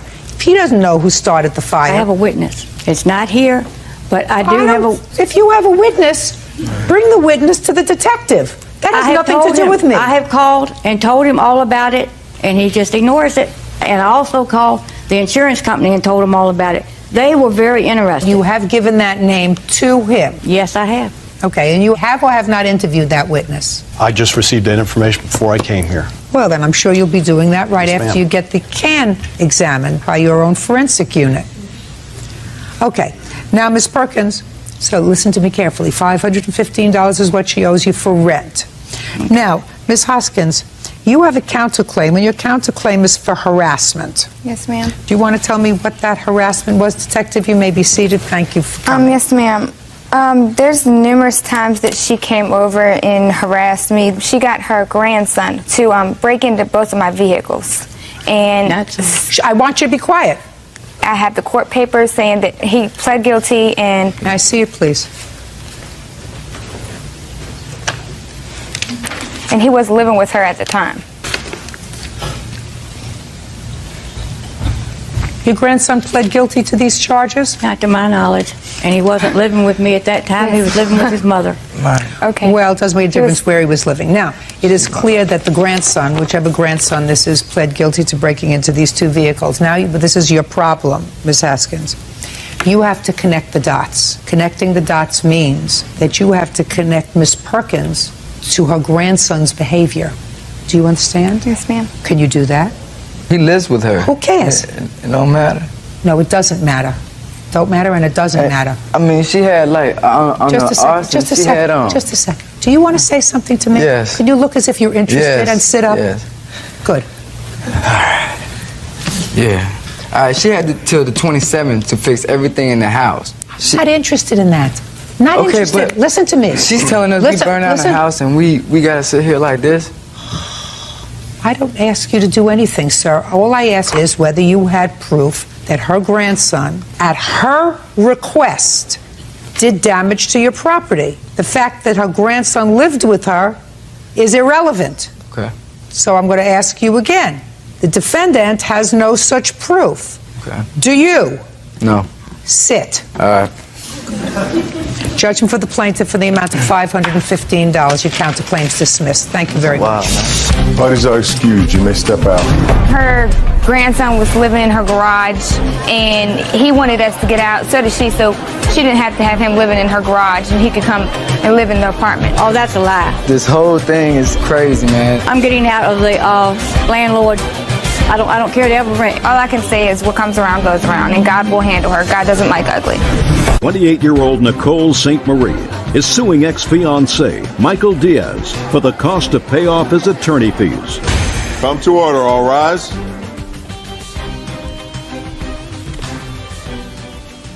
Now, this is case number 14 on the calendar in the matter of St. Marie versus Diaz. Thank you. You're welcome, Judge. Parties have been sworn in, Your Honor. You may be seated. Miss St. Marie, you and Mr. Diaz lived together for how long?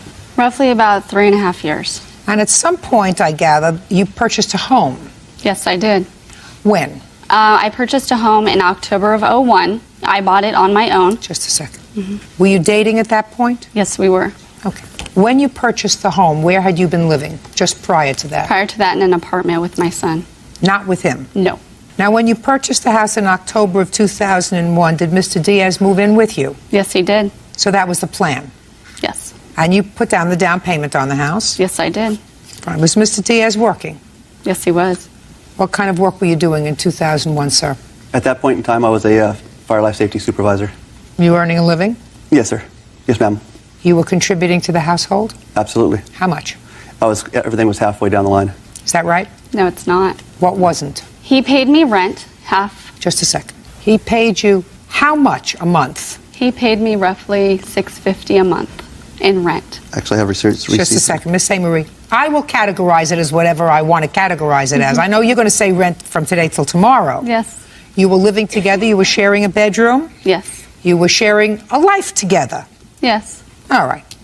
So don't categorize it as rent. He was contributing to the household, according to you, $650 a month. Would he give that to you by check or cash? By check. Were you doing anything else in the household other than contributing this $650 a month? Yes, ma'am. The amount does exceed $650, which I do have all the receipts on. I'd like to see it, please. The reason for these questions will become clear, Ms. St. Marie, because it is your claim that during the course of the relationship, Mr. Diaz had some difficulty with ex-wife over child support. It was actually child custody, ma'am. Or child custody, whatever it was. And you child needed a support. lawyer. And according to you, Ms. St. Marie, you loaned him the money for a lawyer. No, I did not. Well, in effect, you did, because you went to the lawyer, you co-signed for him to get a lawyer, and he ended up not paying, so you paid the lawyer. Correct. And you want him to reimburse you. Correct. And that was, I think, $3,500? Correct. He paid you some? None. Okay. And when was that? That was this past December. Okay, so you actually lived in the house for about 4.5 years. No. He moved out in November of '04, but we were still seeing each other up until April of '05. Did you move out in November of 2004, sir? I'm not exactly sure the date, but I know it was roughly in that time frame. Yes, ma'am. Okay. I've got the... Shh. Yes, ma'am. How much, Miss St. Marie, was your mortgage on your house? It was roughly about $1,470. Okay. Let me tell you what his defense is. His defense is that when you moved into the house together, while the house was purchased by you, he was making half the mortgage payment on the house, which clearly I have checks here which amount to half the mortgage payment. And it was your agreement that if anything happened between the two of you, that he was reducing your mortgage so that he would get some benefit from that should you sell the house. That's your defense, really. Yes, ma'am. So you walked away from the relationship without anything. You sold the house. What did you purchase the house for? What amount? $165. And what did you sell the house for? $350. So you had a healthy profit. Yes. When did you sell the house? November of '04. Right after he moved out. That's why he moved out. I was trying to end the relationship for a very long time. Oh, okay. He moved out when And you he wouldn't sold. leave. Just a second. He moved out when you sold the house. Correct. Okay. Did you have a discussion with him at that time about any profits from the house? No. That's a farce. Well, tell me about the conversations, Mr. Diaz. Our initial agreement when we bought that house was bought under her name. Her name. But both of our incomes at that time. It was a stated income. So they asked for my income paperwork as well. Excuse me, Okay. Judge, that's Okay. I moved out of my apartment. I moved into the apartment with her because she had a large apartment with her son. And then from there we moved in turn moved into the house. From that point on, I paid halfway down the line. The house needed a ton of work. I'm well versed in all matters, as far as contract. I see that you paid for half the mortgage, sir. The other checks that are at a different angle, ma'am, are also showing that I also paid for some of the electrical bills. And if you look, the writing is very neat. She physically wrote those checks out. I just signed my name to them. And it also states on those gas, water, trash bills, whatever. You wrote out all these checks? If my name's on, if it's in my writing, then yeah, I did. Right. You wrote out all these checks. For the most part, ma'am, anytime she needed something, she would fill them out. City of Long Beach. Who lives in Long Beach? That's where our home was. Our residence was in the City of Long Beach at the time. Okay. Verizon, City of Long Beach, half the house payment. This is in your handwriting. Yeah, but how long do those go on for? Because they go for on 3.5 years, it was like pulling teeth to get money from him. Whether it was pulling teeth or not. Listen, Ms. A. Marie, he does not have a counterclaim, but what he's saying is you had an agreement, and your agreement was that he was contributing to the household, and you were putting money into an account. So you were clearly taking the money that you wrote on his personal checks and putting it into your account. But does he include the fact that I had credit card bills and stuff that were used for getting Christmas gifts for his son, to do birthday parties, to anything that we ever did together that went on my credit cards? I had credit card bills, but you don't see anything there that he's paying for my credit card bills. Well, he's I don't know if he had, just a second, I don't know if he had any credit cards. He doesn't. Actually, I don't. I try to keep things, on the, because his credit's paid it horrible. straight across. That's why. If you look, that's why he couldn't get his name on the house. Chrysler automobile. She does. That was for when she got a car. I gave $1,000 down for the car. Okay, and I put $2,500 down on your car. Is that right? I think it actually was $2,000. No. And I paid back a portion of that. Where is your check for that? For the paybacks? Yeah. I think it might have been cash or whatnot. I don't believe you. Now you're talking through your hat. Judge Judy continues in a moment. You wanted him out. The relationship was over. You sold the house and gave him nothing. Yeah, so what I he's was saying? Scared for my safety. That's why I left. I don't care whether you were fearing for your safety or not. We're talking business here. And later today, Under no theory of law that I know of is a car for a 17-year-old a necessity. That's what they have legs for.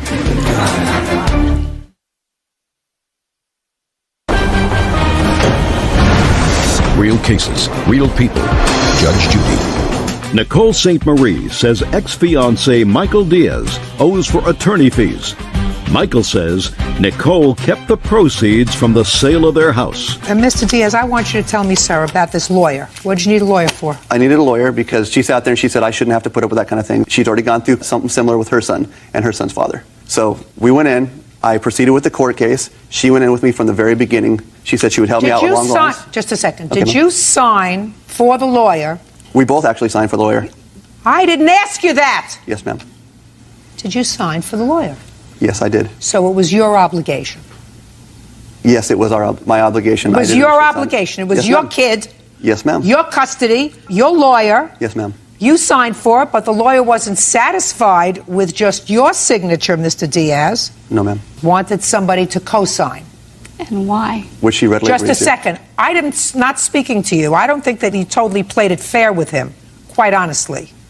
I don't. His only problem is he doesn't have a countersuit.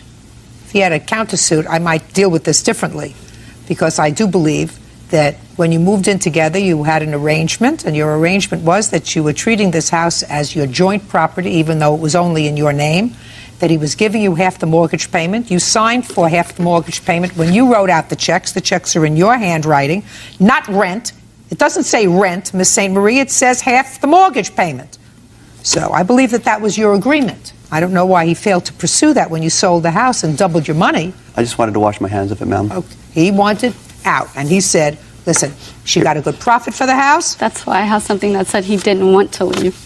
Whether he didn't want to leave or not, that doesn't make any difference, madam. You're not following what I'm saying. What I'm saying is you had an agreement with him. And your agreement was, even though the house was in your name because he had clearly lousy credit, I'm glad you finished my sentence, that you had an agreement with him, and your agreement was that you were going to build a life together. If you ever broke up or sold the house, you would do something with the profits from this house because you were equally putting in money and reducing the mortgage.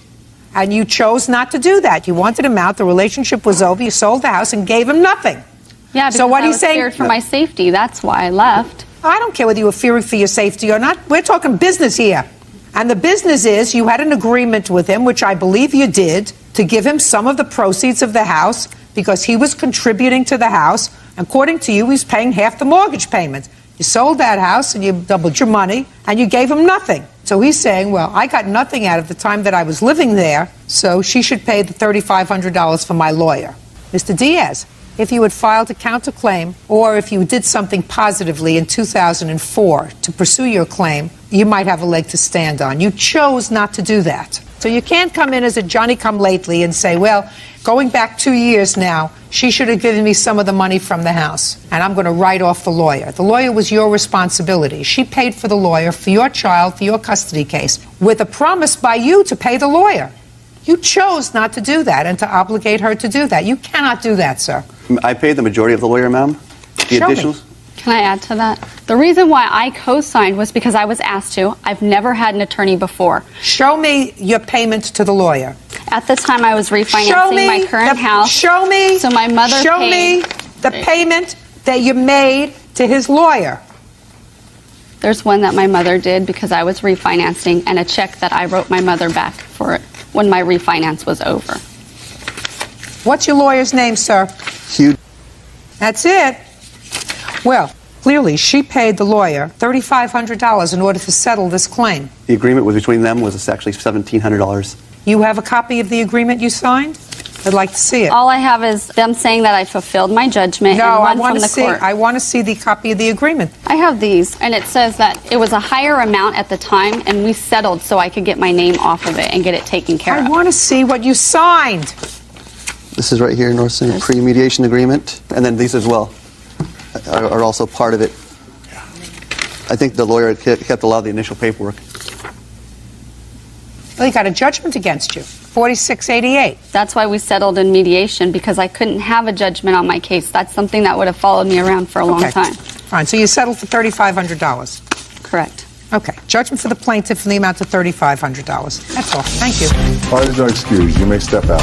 I'm a woman that loves kids. I wanted to take care of them. We were engaged to be married. The engagement fell through because she is someone that is insecure and has multiple issues. He also had domestic violence against him. It's a lie. It's a blatant lie. And he was also verbally and physically abusive with me. I am not the person she played me out to be. I just couldn't handle it anymore, and I wanted me and my son out. I've got letters and up to, the last 6 months that, saying that she still wanted me back. Everything that he's done to take advantage of women and get them to pay for his bills, I hope that one day that all comes around and kicks it. Barbara Zeraldo is suing her daughter and son-in-law, Lisa and Raymond Lachance, for overdraft charges on their linked bank accounts.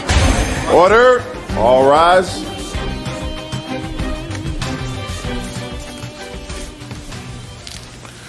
Yes, case number 13 on the calendar in the matter of Zeraldo versus Lachance. Parties have been sworn in. You may be seated. Ladies, have a seat, please. Ms. Zeraldo, this is your daughter and her husband? Yes, it is. And this is your granddaughter? Yes, it is. Clearly, from what I've read, you adore your granddaughter. Mm-hmm.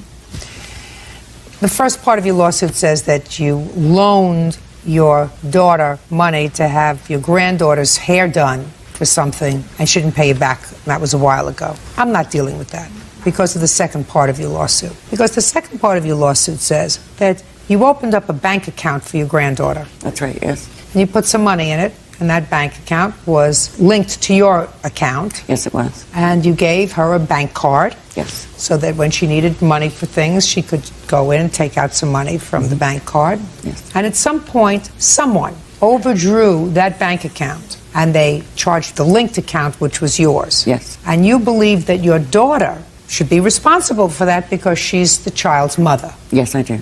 Who asked you to open this account for your granddaughter? No one did.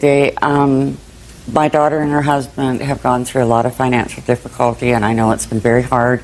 So last September, I decided to open a bank account for Tasha so I could transfer money into her account when she needed it for things like lunch money or if she needed clothes or any emergency, as I felt she was at the age that she did need this extra money. Oh, that's very nice of you, Miss Zeraldo. That's just a second. Okay, sorry. That's lovely of you. You tell your granddaughter, if you need money for clothes, you call Grandma. That's right. And I'll tell you to come on over, and I'll give you $20, $50, whatever you need. I want you to have it within reason. Yes. You live close by? No, we don't. That's why I opened the account. And How far away do you live? 35 miles. Not the other end of the world. How often do you see your granddaughter? Not as often as I'd like to. Well, I understand but that not yes. as often as you like. How often do you see her? Maybe once every 2 months. Okay. Sit down, please. I want your daughter up, please. What happened to the money, Tasha? Because part of the thing that your grandmother is complaining about, my dear, is that she didn't receive a satisfactory explanation. See how red you're getting? It's going to be all over after today. Now you're going to tell me how that money got taken out of your grandmother's account. Your grandmother and you are going to be friends after today. She knows she made a mistake. Well, if she doesn't know it, I'm telling her that she made a mistake by giving a 15-year-old an ATM card, access to money. I wouldn't do it. They don't know what they're doing. They'll go and buy drugs. They'll go and buy things that our parents have no control over. Ridiculous. How did the account get overdrawn? The night that... Look at me right here. The night that this must have happened, I was babysitting. And I lost my bank card on the Friday before that Sunday because I get off school early. Did you tell your grandmother you lost the bank card? No, because I thought maybe I would have found it or called the bus line and they might have found it or something. What else did you lose other than the bank card? Just some pictures and stuff that were in my wallet. Did you lose your whole wallet? Yes. The whole wallet? Yeah. Did you report the wallet stolen to anyone? Just I called the bus line and asked if they had found one. Did you go and file a report anywhere? Yes, at the police station. Did the police report indicate that there was a bank card in there? I told them that my bank card was in there. Did you tell your parents that the bank card was in there? Yes. Did she? Yes.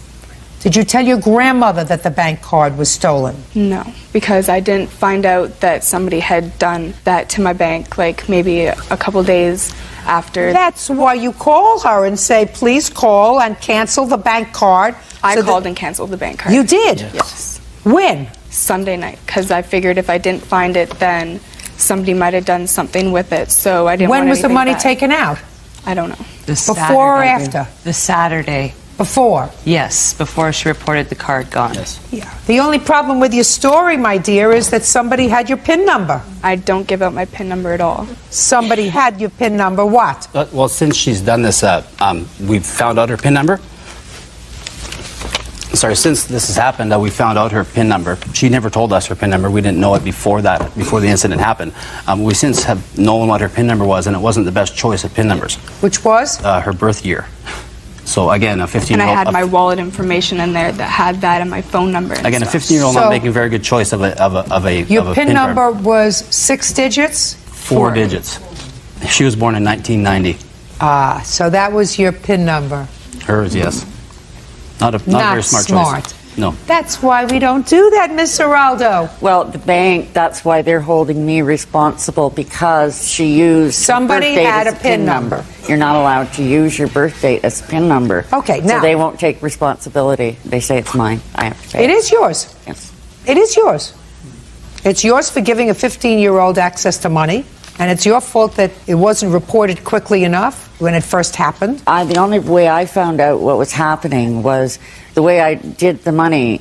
I would transfer it online for her, just $20 at a time. That's all she had access to. And I did it online. When I went online 2 days after this incident happened, I suddenly noticed this account was $500 overdrawn. Mr. Geraldo, what you just said to me is ludicrous. If she only had access to $20 at a time, how come you were overdrawn $500? Because what happened was whoever did this put an empty envelope with a note in it. The note said, F you back, and put it in the bank machine, then withdrew the $500. Miss Geraldo, yes. I have 11 grandchildren, and I guarantee you that I love each and every one of them as much as you love Tasha. I wouldn't think of giving them a credit card at 15. No. I wouldn't think of giving them a bank account with access to money, because when they're 15 years old, they're stupid. They don't make good choices. No, you're right, they don't. Judge Judy continues in a moment. Either her friends, or whatever. Right? And later today, A Tuesday at 11. Is that your day off? No, ma'am, I was laid off from work. So why weren't you out collecting cans? says her granddaughter, 15-year-old Tasha LaChance, is responsible for overdraft charges on their linked bank accounts. Tasha claims her ATM card was stolen. I'm telling you right now that your mother is not responsible for this. So if you think she is, you are mistaken. But she did tell me she was. she would be responsible. She told me that she would pay me back. I don't care what she told you, madam. I'm telling you that this is a court, and you chose to open up a bank account for a minor, the most ridiculous thing I ever heard of. Ridiculous. But could I explain, Judge Judy, the circumstances surrounding it? You just told me. They were going through hard financial times. You wanted her to have some of the extras, and the best way for her to do that, you told me that. I listen. I absorb everything. And I'll tell you something else. If I ever opened up a bank account for one of my grandchildren, 15-year-old, and I did it between the two of us, my kids would be furious. But she didn't have access to my accounts, Judge Judy. There was no access to my accounts. They didn't have access to your account, but what you're complaining about is she overdrew that account and they took it out of your bank account. Well, because an empty envelope was deposited in the bank machine. Ms. Geraldo, that's what happens when you entrust a 15-year-old who has friends, either her friends, or whatever. Right? Right? What up? Cookie? Yes. It's not your daughter's responsibility. It's your responsibility. It's your responsibility for being a foolish grandma. But I was lied to so much. There was 3 different stories going on. I don't care whether 3 different stories. You're asking me to say that your daughter and her husband are responsible for something that either their daughter, her friends did, or that something happened where her wallet was taken and somebody else managed to get a PIN number from the information contained in that wallet. All very possible. Bottom line is, you had no right to open up this bank account for her. Yes, and if you chose to do that, it's your responsibility. It was an expensive mistake. It was an expensive mistake, but don't try to blame it on somebody else. It was your mistake. Don't do it again. No, I wouldn't. Goodbye. Thank you. Parties are excused. You may step out. I'm at the raw end of a deal. She's the one that gave me the account. And I paid out more money as usual. It's not my fault somebody did that to me. For people that don't want to be responsible. Feels like she's blaming me for it. Oh, I'll never help out again. Never. I haven't talked to her since the whole thing happened. I'm sorry, that's it for me. I still want to talk to her, but I don't know if things will ever be the same. And now the next case. All parties in the matter of Pritzkow versus Chamberlain. Step forward, please. 19-year-old Sarah Pritzkow is suing her ex-boyfriend, 23-year-old Bradley Chamberlain, for bail money and the return of her class ring. Mr. Chamberlain, how old are you, sir? 23. How tall are you? 6'2". How much do you weigh? 220. Do you work, go to school? What do you do? Work. What do you do? I sell cinder block. Sell cinder block. Good salesman? Try to be. Who's this lady? It's my mother. Do you live at home or you live outside the home? I rent the downstairs from her. Pays you rent? He does. Pretty responsible? Yes. Trust his judgment? Absolutely. Miss Pritzkow, this is what this case is about. You needed a ride to school, and you and Mr. Chamberlain, who were friends? We were boyfriend-girlfriend. At that time? Yes. He was going to give you a ride to school, and on the way to school, he was driving much too fast. Yes, sir. How fast were you driving, Mr. Chamberlain? When the police officer pulled me over, I was doing 109. And you were taken into custody? Yes, ma'am. Because you were going really fast. Yes. And she bailed you out? Correct. She wants her money? Yes, ma'am. And she says that you also have some class key or something that belongs to her. A class key and a class ring. And you said you gave her half the bail, and the other half should be her responsibility. That's what she agreed to pay with my mother. Why would she pay any part of your bail? Because I was doing her a favor in driving her down to school. You see where we were going, Mr. Chamberlain, with those preliminary questions, sir? 6'2", 220 pounds, a responsible salesman. Nobody put your pedal to the metal, sir, except you. 109? That was your business. Well, she was wanting me to rush down there so she would be on time to school. If she said to you, look, this is what I want you to do. I'm sort of short on cash. So I want you to pull into that convenience store and pull the hoodie over your head, put a bandana over here, and I want you to go in, hold up the store because I need some money. Would you do that? No, ma'am. Why not? It's against the law. There you go. You got my drift, sir. Yeah, I understand. So if you got stopped for a crime and were arrested for a crime and were guilty of a crime, it's not because she importuned you to get her to school faster. Correct. Good. Now, Mr. Chamberlain says he gave you back some money. Did he? No, I haven't seen a penny. You say that you actually took money and put it in Miss Pritzkow's hand. Is that right? Yes, on about When? October 8th, she came up for the weekend, calling, asking if she could have her money as well as the stuff back. So we agreed to meet her at a dealership, which is where I had worked at the time, and me and my brother went over there. I called my mom, asked her if she could loan me the half the money to give to her. My mom brought $250 as well as all the items which I had in a bag down in my bedroom. She had brought those as well as $250 to the dealership where we gave it to her. Who actually put I handed it to her. $250 in her hand? I handed it to her. Okay.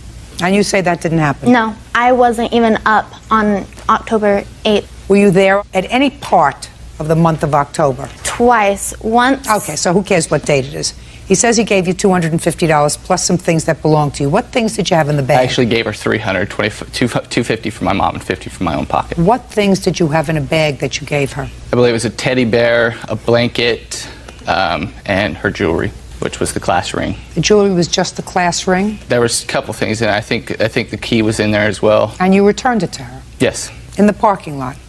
No, it was on the front steps of the dealership. And your brother was with you? Yes, my brother and my mother were both there. Is that right? Yes, ma'am. Yes, ma'am. Step up. What time of the day was this? It was about 8:30, 9 o'clock at night, just before the dealership closed. Where did you get the jewelry from? It was in a bag in his bedroom downstairs. And he called, asked if I'd go downstairs and get it, and bring that, and bring $250 out of the safe.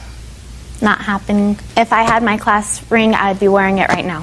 When did you break up? In the early beginnings of October. Early in October. So if he was going to give you this money and return your property, October 8th or thereabouts would have been just about the right time. Is that right? Yes, ma'am. Anything else you want to tell me, Ms. Pritzkow? Yeah, I have documentations of the bail I paid, written amount for everything. Let's say the bail is $600. I believe that he paid you $300, and I believe that he returned any jewelry. I wasn't. I believe him. That's my job. But I wasn't even there, Your Honor. Well, you can establish to me that you weren't there at any time at the beginning of October. I wasn't. I was there after the 17th for my birthday and to get my car. So maybe it was the 17th. Listen, Ms. Pritzkow, that's my job. My job is to make a judgment as to who's telling the truth and who's lying. And I believe that he returned the jewelry to you in a bag along with a bear and a blanket, and that he paid you $300 of the bail. But he's going to pay you the other $300 because it's not your fault that he was stopped for speeding. Judge for the plaintiff in the amount of $300. That's all. Step out. Parties are excused. You may step out. He's lying. He didn't pay me anything. She received her items back, Because I could trust him. I loved him. and when she came calling for her money, I gave it to her. He can rotten. Plain and simple. 20-year-old Joshua Tenney is suing his ex-girlfriend, 24-year-old Michelle Nguyen, for opening a PayPal account with his debit card. Michelle claims it was Joshua who opened the account.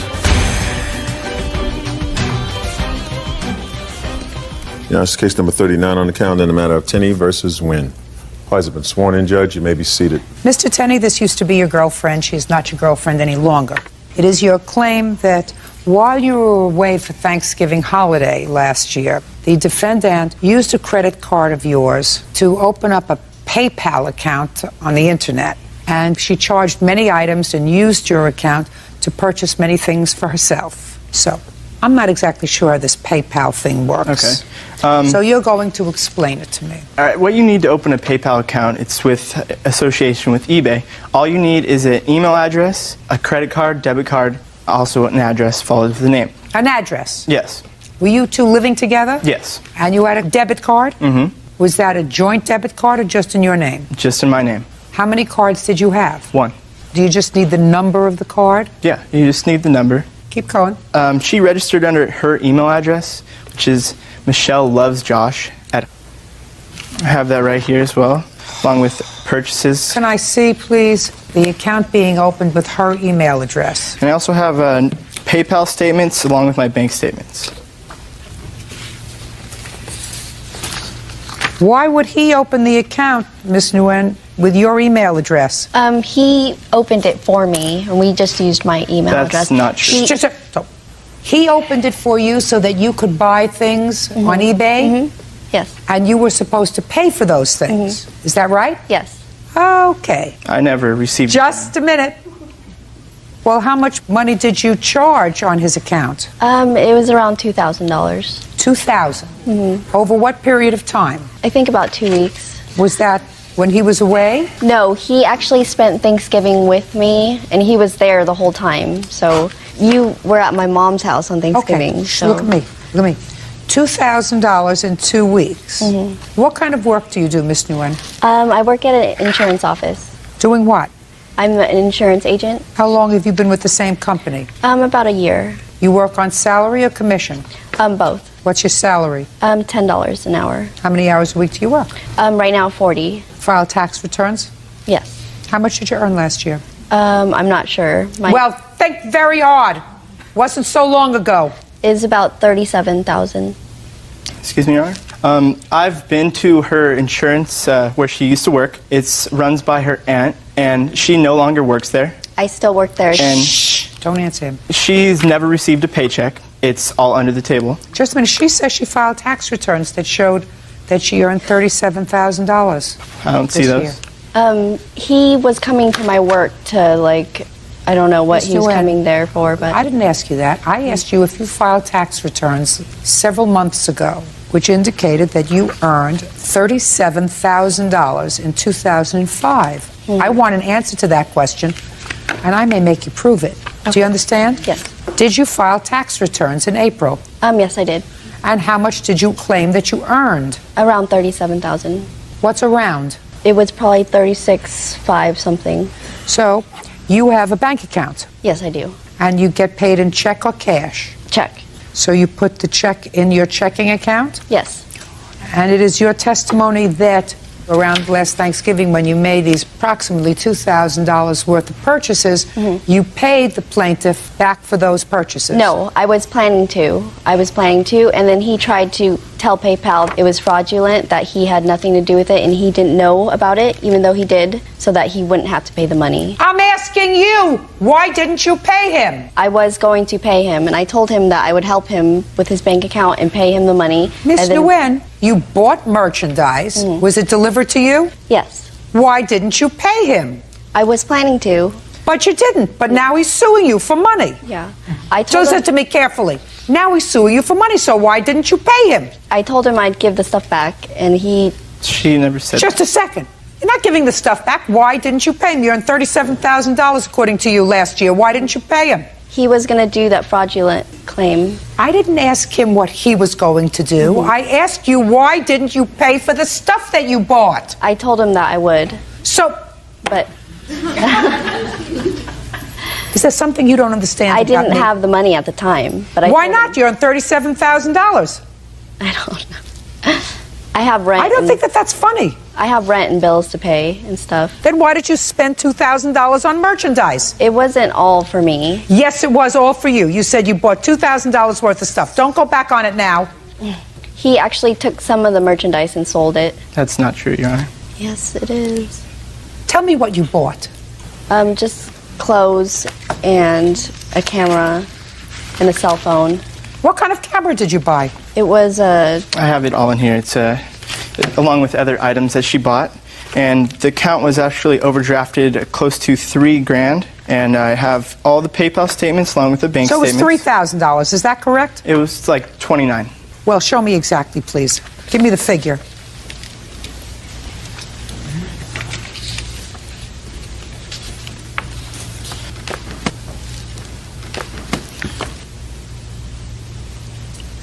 It's all women's clothing, Nikon camera, cell phone. The camera, she gave it to her mother as a gift. It's some piece of work. It's some piece of work. Judge Judy continues in a moment.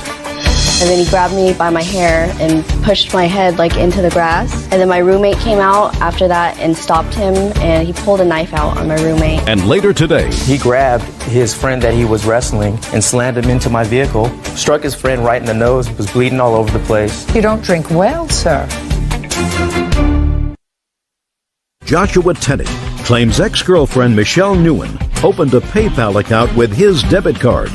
Michelle is countersuing, claiming Joshua assaulted her. Now, you don't have a legitimate excuse for why you didn't pay him the money. Well, he wasn't expecting me to pay him when we were dating. You owe him $27.10. You got it? Now let's deal briefly with your counterclaim, because I'm not sure whether I'm going to believe anything that you tell me. You claim that he assaulted you once. Let's hear about it. I was getting ready to go to work, and he came to my door, and then... You mean this is after he found out about these charges? Yeah. Go ahead. So he came to your door and? And he went into my house, and he said he wanted to talk to me. He was acting really nice, so I just let him talk to me. We went in the backyard, and then he started pushing me around a little bit. What was he saying to you? He was asking me if I was dating somebody else. Yes. It had nothing to do with the bank account thing. Yes. And then he started pushing me around. He pushed me into the fence in my backyard, and he wouldn't let me get back into the house to go to work. And then finally he let me out of the backyard, and then he followed me outside to the front of the house, and then he grabbed me by my hair and pushed my head like into the grass. And then my roommate came out after that and stopped him, and he pulled a knife out on my roommate, and then that was pretty much it after that. And then I was going to work, but he was following me. Did you go to work? No, I couldn't because he was following me. So where did you go? We went to the police station. I didn't want him following me to work because... And you went to the police station, you filed a report? Yes. Can I see a copy of the report?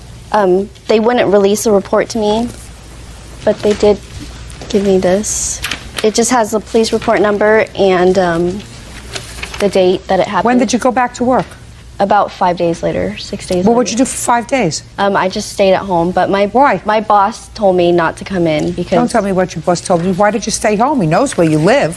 Yeah, but I felt safer at my house. Why did you feel safer at your house rather than at work where there were other people? Oh, well, it's just me in the office, that's why. There's nobody else in the office? No, my boss comes in for like a couple hours in the morning and then she'll leave. Is your boss a relative of yours? Yes, she's my aunt. What kind of insurance do you sell? Car, home, health, everything. Are you a licensed insurance broker? No, she is. I'm just her assistant. But she's not there. Yeah, but I can still do everything, like write policies and everything. Why is that funny? Start with a little doing something not right, and you get into doing a lot of things that are not right. What happened on that date in February, Mr. Tenney? I go over there, try to talk to her because this is when everything started coming out, and I found out that she did all these charges. As you can see, packages showing up to the house, clothes, toys for her kid. I go over there, try to talk to her. She won't talk to me. And she started being very rude and just making comments towards me, saying things that just tipped me over the edge, but I never did assault her. Mr. Tenney, what did you do? Did you push her? No. Did you put your hands on her? No. What did you do? I went over there trying to talk to her. I understand that. But then she was trying to push you over the edge. So Yes. is what you're telling me that you didn't put your hands on her at all? No. Even pulling her arm? No. Okay.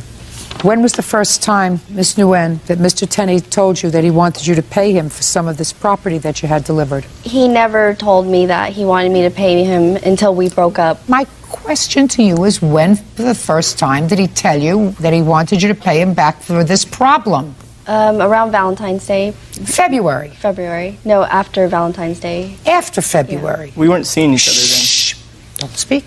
After February 14th. How much after February 14th? I think after, maybe a few days after. February 18th. And what did he say to you when he told you he wanted you to pay for some of this stuff? He didn't ask me to pay for anything until after I tried to break up with him. You were already breaking up with him. This happened on February 24th. We were broken up, but we were kind of like on a break type of breaking up. He thought he still had a chance with me. That's why he Judgment for the plaintiff for the amount of $2,710. Ms. Nguyen, I am not persuaded that you suffered any injury or that you suffered from any harassment at the plaintiff's hand. I believe that he was frustrated. That doesn't give him the right to assault you, but I don't believe he did that. No. I don't believe, madam, that the police would allow you to leave the police station without taking photographs of injuries, without filing a police report, which they did not do, without arresting the defendant, if they believed any of your story that there was an assault that took place on the 24th of February. Were you ever arrested, sir? No, no charges. Thank you very pressed. much. Account claims dismissed. Parties are excused. You may step out. I think they were gifts. She led me on. Probably revenge. Gold digger, straight up. Police and a dog attack. Court coming to order. All rise. Be seated, everyone. Hello, Judge. Case 2080 Baptiste versus Carter. Thank you. You're welcome. Miss Baptiste, you and Miss Carter were roommates. Yes, ma'am. For From when to when? From October 7th to April 1st. Actually, May. And it is your claim that Miss Carter vandalized certain property of yours. Yes, Your Honor. Most specifically, a very expensive couch. Yes, Your Honor. Because you had an argument, and that during the course of this argument, her dog bit you. Yes, Your Honor. And for breaching the lease, because she left. Yes, ma'am. Okay, but it was a good thing that she left, right? Yes, ma'am. You were happy that she left. Her dog bit you. She vandalized the sofa. You were very happy that she left. Yeah. You were very happy. So we're going to eliminate that breach of the lease part. No. Oh yes, we're going to eliminate the breach of the lease part because you were happy that she left. I didn't want her to live in the same situation as her, but being that the rent was so expensive, it wouldn't have been my best interest for her to leave. It's with her to stay with her dog that bit you. Right. I mean, I don't want you to sound ridiculous to me, okay? Right. All right, let's not sound ridiculous to me.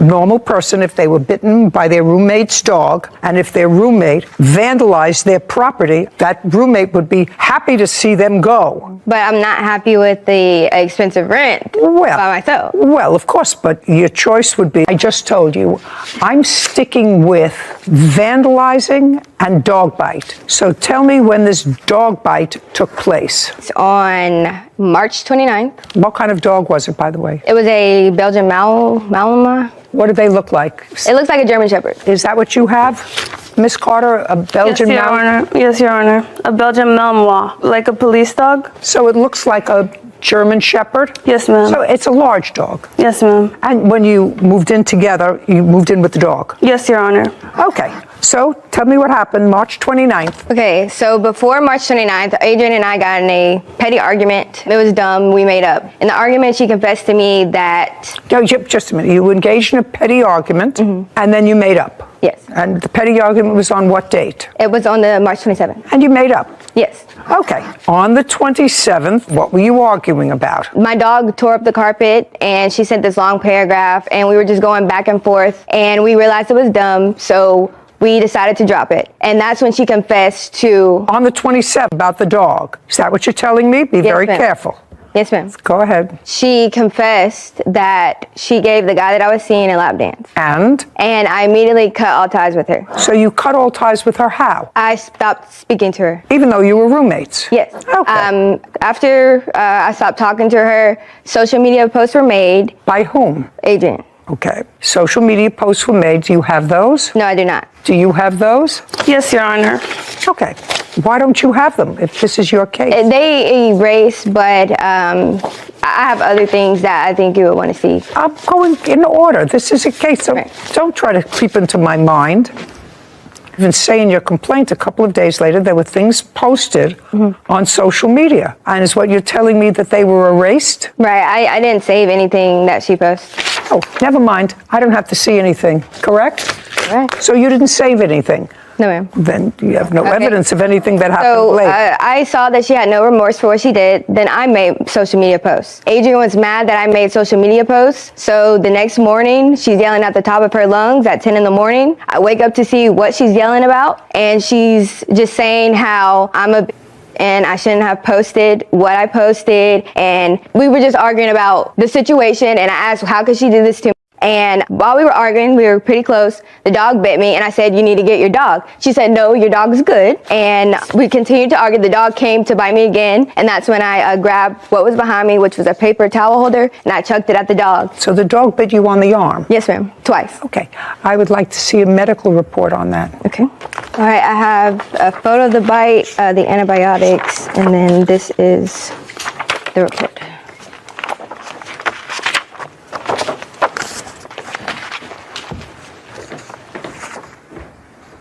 Would you show this to Miss Carter, please?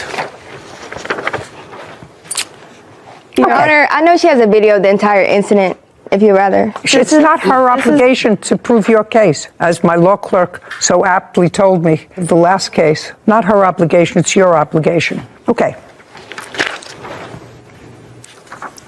So, go ahead. After her dog bit me, I immediately grabbed my dog and I go to the hospital. I filled out What kind of dog do you have? I have a Doberman. Where was your Doberman when this was going on? He was in the cage and he's still a baby as well. So I went to the hospital, got treated. While I was at the hospital. A police report? Yes, ma'am, I have a police report. Then I'd like to see the police report. That's an official business record. So this is the first police report for the dog bite.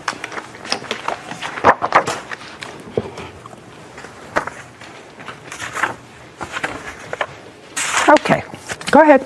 All right, so April 19th, this day, Adrian knocked on my door. No, April 19th? Where was April 19th? I thought you moved out on April 1st. No, she moved out on April 19th. So is what you're saying, after all this altercation, she moved out? Yes, ma'am. And stayed in the apartment with her dog from the 29th to April 19th? Yes, ma'am. And I went to a friend's house the day the dog bit me, and then I went home for a week, and then that's when I came back, and this second incident happened. So after the dog bit you, you did not go home. You took your dog and left. Yes, ma'am. And stayed at whose house for a week? I stayed at a friend that lives an hour away from my current apartment. On what date did you return? So I stayed one night at a friend's house, and then I returned, and then I went home for a week. So when you went, stop playing with papers. Yes, Your Honor. When you went home for the day, was the defendant at home? Yes, ma'am. Did you have any conversations with her? No, ma'am. Just stayed out of her way and packed a few things and left? Yes, ma'am. And you went to stay? At home in Alabama. With your family? Yes, ma'am. Until things cooled down, basically. Okay. Adrian was knocking on my door at 9 a.m. in the morning saying that I need to come to the leasing office because there's a new roommate here. I told her no, and then that's when she started threatening me and calling me all these kinds of names. So I take my dog again, I go outside, and I call an officer, and that's also when I call my mom, and she convinced me to go up there to speak with the new roommate to see, who they were. What new roommate? Just a second. She tried to get 2 young girls to replace her on the lease. And it was unsatisfactory? Yes, ma'am. So far, I have a dog bite and yes, ma'am. Couch. So after I said no to the 2 roommates, one didn't have a job, they looked young, I said no. I went back home. 10 minutes later, Adrian... Home? You mean to your folks' To our house? apartment. Oh, to your apartment. Yes, ma'am. Okay. So 10 minutes later, Adrian comes in. I was in the room with my door locked. I hear Adrian yelling. I hear her throwing things. She's saying, I can't believe you did that. You really just did that. I don't care. I'm still moving out. I'm still leaving. I'm not paying rent. Blah, blah, blah. I didn't come out the room because last time it got crazy, so I just said I would let her do what she does, and I will.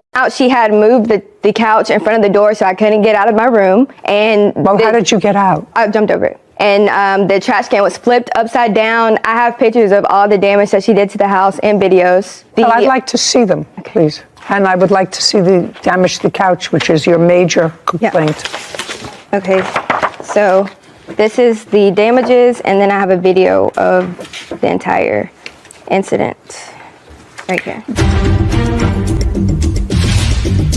Brooke Batiste claims her ex-roommate, Adrian Carter, owes for couch damage and a dog attack.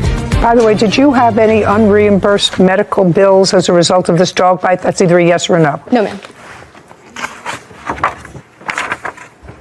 When did you purchase this couch? I purchased it the day we moved in, so it was October 7th. How much did you pay for it? I paid $2,200 in total, and Adrian and I were paying on it a little bit in the beginning, but there came a time where we had to make the final payment on it, which was $1,200. When we had the argument, she didn't pay anything, so I had to pay it all by myself, and the couch is in my name. Did the couch remain? Yes, ma'am. The couch is at the house. What does it look like now? It's black, but there's it's an odor coming from the couch, and there's some stains on it. Do you have a picture of it, what it looks like now? No, ma'am. I just have the pictures that I gave you. Okay, but you're still using this sofa. The answer is a smell. No, ma'am. I don't sit on it anymore because there's a smell. So why don't you get rid of it out of the apartment? I'm moving apartment since April. Yes, ma'am. April, May. I just haven't made the time to get rid of it because I know I'm moving soon, and that's when I plan to get rid of it. I wouldn't keep something in my house that smelled. I work a lot, and would you please show this to the defendant?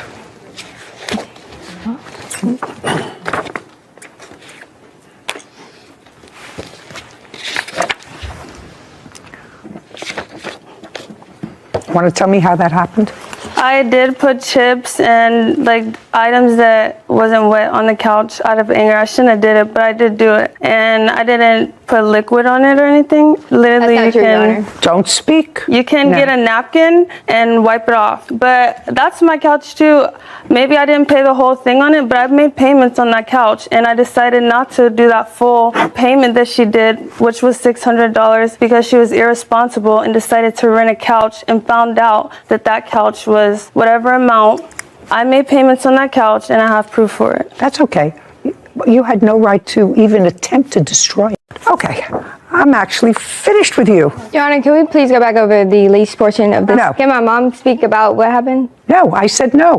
When there's that kind of acrimony, I actually think that before somebody gets seriously injured, when you have two large dogs and two people with hot tempers that can do this, it's a very, very good thing that they no longer live together. Being stuck with a rent and just a second. I've just answered you. This is not a back and forth. Yes, ma'am. On the dog bite, I am awarding you $1,000. It looks as if part of it was a black and blue mark. Certainly, I can't blame the dog for trying to protect its owner, but she's supposed to have control of her dog all the time. And she shouldn't start arguing. This is not a tea dance. I'm not asking you anything. And I'm awarding you $1,200 for the sofa. That's $2,200. Judgment for the plaintiff. We're finished. Thank you very much. Court is adjourned. She just did something messed up, and I cut her off, and she didn't like it. I literally cut her off. She's just mad that she's cut off. She's delusional. She's delusional. She's childish. She's irresponsible, and I was just sick of dealing with someone draining. Just don't get roommates with your friends. Just move in by yourself. I'm happy. You had a question about the lease. I did. So I agree that it was best for the acrimonious situation for them to separate and not to live there. So I understand your judgment saying it was better for you. You got the good end of the stick on that. Although a negative situation that should have probably ended right when it did, she was stuck paying her half as well. So I thought you should have at least heard her claim on the breach of a lease, because then anyone could just say, oh, well, I don't like the situation and I feel like leaving would be a better thing, and stick their roommate with their portion of the rent. And that's not what the law says. Well, that's true, except that this wasn't just a situation where parties weren't getting along. Mm-hmm. There's no question that she was nipped by the defendant's dog. Well, I wouldn't want to stay in that situation anyway. Well, that would give her the right to maybe leave without paying her half of the rent, but that's not what happened. It's also sort of acknowledged that the defendant brought two other people to take over her piece of rent. And it was in the papers, and the plaintiff did not... She did say that she was the one that said no. She said, I don't want those two people. Well, then the onus really falls on her to mitigate her damages. And she had no proof that she went forward to try to get another roommate. Between the two of them, they may have had an agreement, but the dispute over rent really is the defendants and the landlords. She doesn't pay her rent, and if the plaintiff pays her half of the rent, the landlord... Videographer Garrett Manny for Unfinished Video Services. Court come to order. All rise. Thank you. Have a seat. Hello, Judge. Case 2089, Brooks versus Manley. Thank you. You're welcome. Ms. Brooks, you are a realtor. Yes. And you also decided to go into the business of buying houses, fixing them up, and flipping them. That's correct, Your Honor. When did you decide to do that? I started my company in 2017. Was that just a real estate company, or was that the company that bought houses and renovated them and sold them? Which one? That was my company that I started for flipping houses. Do you have a partner in that business? No, it's just myself. From 2017 until now, how many houses have you sold and flipped? This would have been my third one. The house that we're talking about now? Yes. And when did you purchase that house? I purchased it in March of 2020. How much did you pay for it? $200,000. This is what the case is about. For that house, just that house, you commissioned Mr. Maney? Yes, ma'am, Your Honor. And you're a videographer? Yes, Your Honor, photographer and videographer. To video for the purposes of advertising the project from start to finish, what it looked like when you purchased it, and sort of ongoing throughout the process, taking video of what you did to change cosmetically the inside and or the outside of the house. And you had an agreed price with him, which you paid. How much was that? $1,919. And it is your claim that since Mr. Maney did not finish the project and did not take the end product of what the house looked like when it was finished, you acknowledge he did come at other times and took video of what the house looked like at the beginning and the middle. Is that correct? That's correct, Your Honor. But didn't do the video of the end, that you want your entire... Well, the job was supposed to take 4 months. It took almost a year. He didn't sign on for that, which may be. But more important, is there a video? Do you have a video of what he took?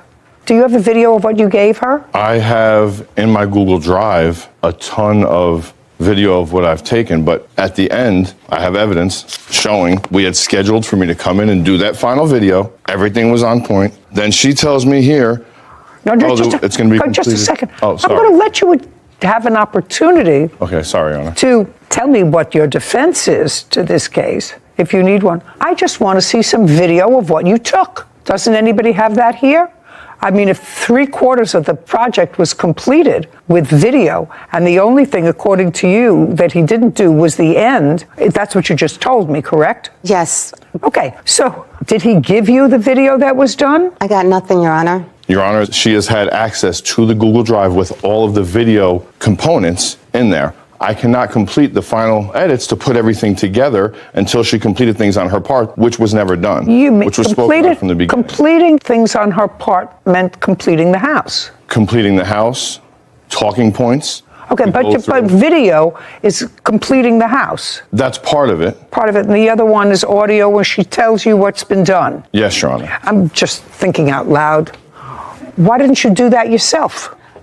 Your Honor, I never had a video to be able to go and do my...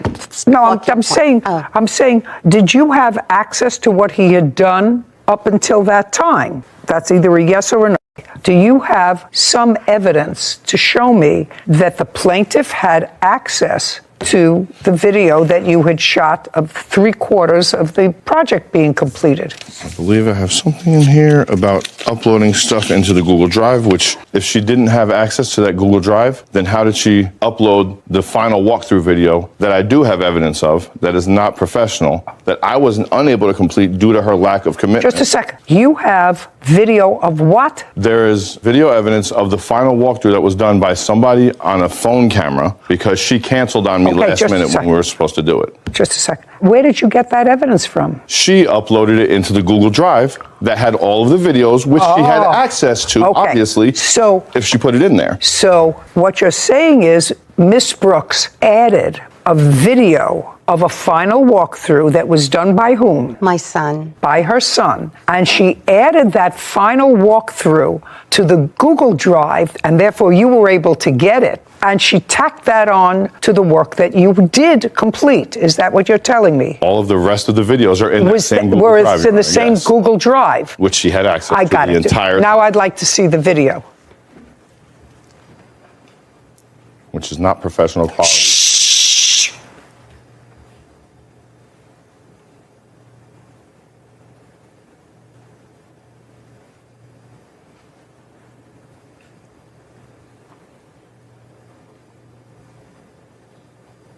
What did you do with that, Miss Brooks? Your Honor, what did you do with it? Nothing. At first you told me you didn't have access, that you never saw them. Then they were available to you and your son to be able to look at them. You say you...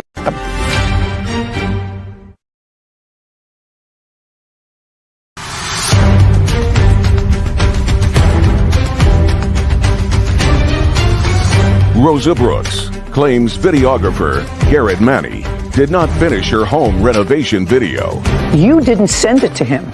There's no question you didn't send it to him. He requested... You did not send it to him. No, I didn't No, my son sent it to him. How do I know that? He requested it from my son because he asked me to, but I did not know how to forward it to him on the format that he was requiring. I also have tried to meet with Mr. Manning to have him upload or transfer all of the video that I videotaped of when he couldn't make it to his office so that he can upload it onto his computer so he can edit it. He never gave me an edited copy of Just a second. Ms. Brooks, is what you're telling me you have never seen any video of the 3/4 of the job that you acknowledge that he did? Are you telling me you've never seen any of those videos? Never seen any of those videos, Your Honor, only when he was recording it at the property. Mr. Maney, you wanted to show me something. Yes, Your Honor. Well, there is... At the beginning, when we started. A few things here. First of all, you have on your Google Drive Yes, Your Honor. all of the video that you took. Yes, Your Honor. And you currently have it. Yes, Your Honor. Is there any way that I can see any of it? Absolutely. I also have another video that shows... See on the Google Drive who has access to it. Oh. I removed the access when this case came up because I didn't want, at this point, I don't trust the plaintiff. So I removed her access so that she couldn't go and delete the videos and try to claim that she never had access to them. Got it. Let me see. Give the phone to Sarah, please, Kevin. There it is, flip videos. That's all the different files with all of the different videos. And there may be something that you can push in there to see when people had access at one point, because I had access for herself as well as her son. And she has prior uploaded videos into there herself. There's more than 30 videos in here, and those are just I files. see the two little people on Google Drive, which usually indicates that it's shared with more than one person. Is it currently shared with anybody other than the defendant? He said he took her off the shared access. Rosa Brooks does have access to all of the videos. She does. Your Honor, can I explain why he set up that folder? Because I also took video myself to upload onto that. He showed me how to do that. He told me that you also did, but he said that this file also includes the video footage that he took. Yes, but it was never edited, so I can do voiceovers. Just a second. I asked you a specific question, Ms. Brooks. I said, did you ever see any of the video that he took? Your answer was no. No. Correct? Correct. Well, the fact that you didn't look at it, I don't believe. I find no validity to why, if you had it and you were coming to court today and you were dissatisfied, why you wouldn't look at it.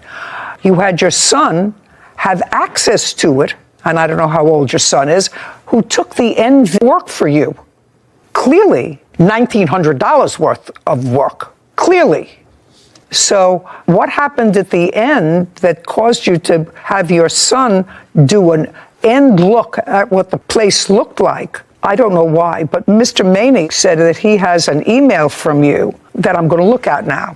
That would sort of be dispositive of what happened at the end run of this case. Well, Sarah, could you give me just one look at his? Sure. So he has all of these different files for different sections of the home, driveway, fireplace, and if you click on them, these are all of the videos taken for flooring. And if you click on this, it's a video of them doing flooring, and you can see who has access to the clips. Her son, Jeffrey and Rosa. And the owner is the defendant. Mm-hmm. Okay, got it. And there's probably over 50 videos in the file. So that you and your son had access to these videos over an extended period of time. The fact that you didn't look at it, that's not my problem. Your Honor, my son did that video late at the end, towards the end of the... What I'm telling you is you had access to these videos. Well, at first you told me you didn't have access, that you never saw them. Then they were available to you and your son to be able to look at them. You say you never looked at them. I actually find that unbelievable, Ms. Brooks. I find it unbelievable that you had them and you didn't look at them. I didn't feel it was a need to look at them, Your Honor. I was anticipating going up to Mr. Manny's office, so once he edited, I could do the voiceovers on them. Okay. There was no Ms. Brooks, I don't believe that you didn't look. Said done it. I don't believe that you didn't look at them. How much did you sell the house? That folder for me to put my videos into. How much did you? You're trying to talk over me. That's not happening. I'm not. You sold the house in what month and year? The house closed on January 2022. And what did you sell it for? $555,000. So you made $350,000. No, Your Honor, $270,000 went into the house renovation. Just a second. You sold it for $350,000 more than you paid for it. Your Honor, I use hard money, and there's lots of. Just a second. I know you're arguing with me. You bought it for $200,000. You sold it for $550,000. Yes. My math is not great, but that's a difference of $350,000. That's all I said to you. I said you bought it for $200,000. You sold it, and the difference between the purchase price and the sale price was $350,000. Yes, that's correct, Your Honor. So even if you made in those few short months $150,000, you didn't do the physical labor on the house. You had workmen do the physical labor on the house. I did some of it, Your Honor. Well, you made a handsome profit. I want you to tell me what you think his work is worth.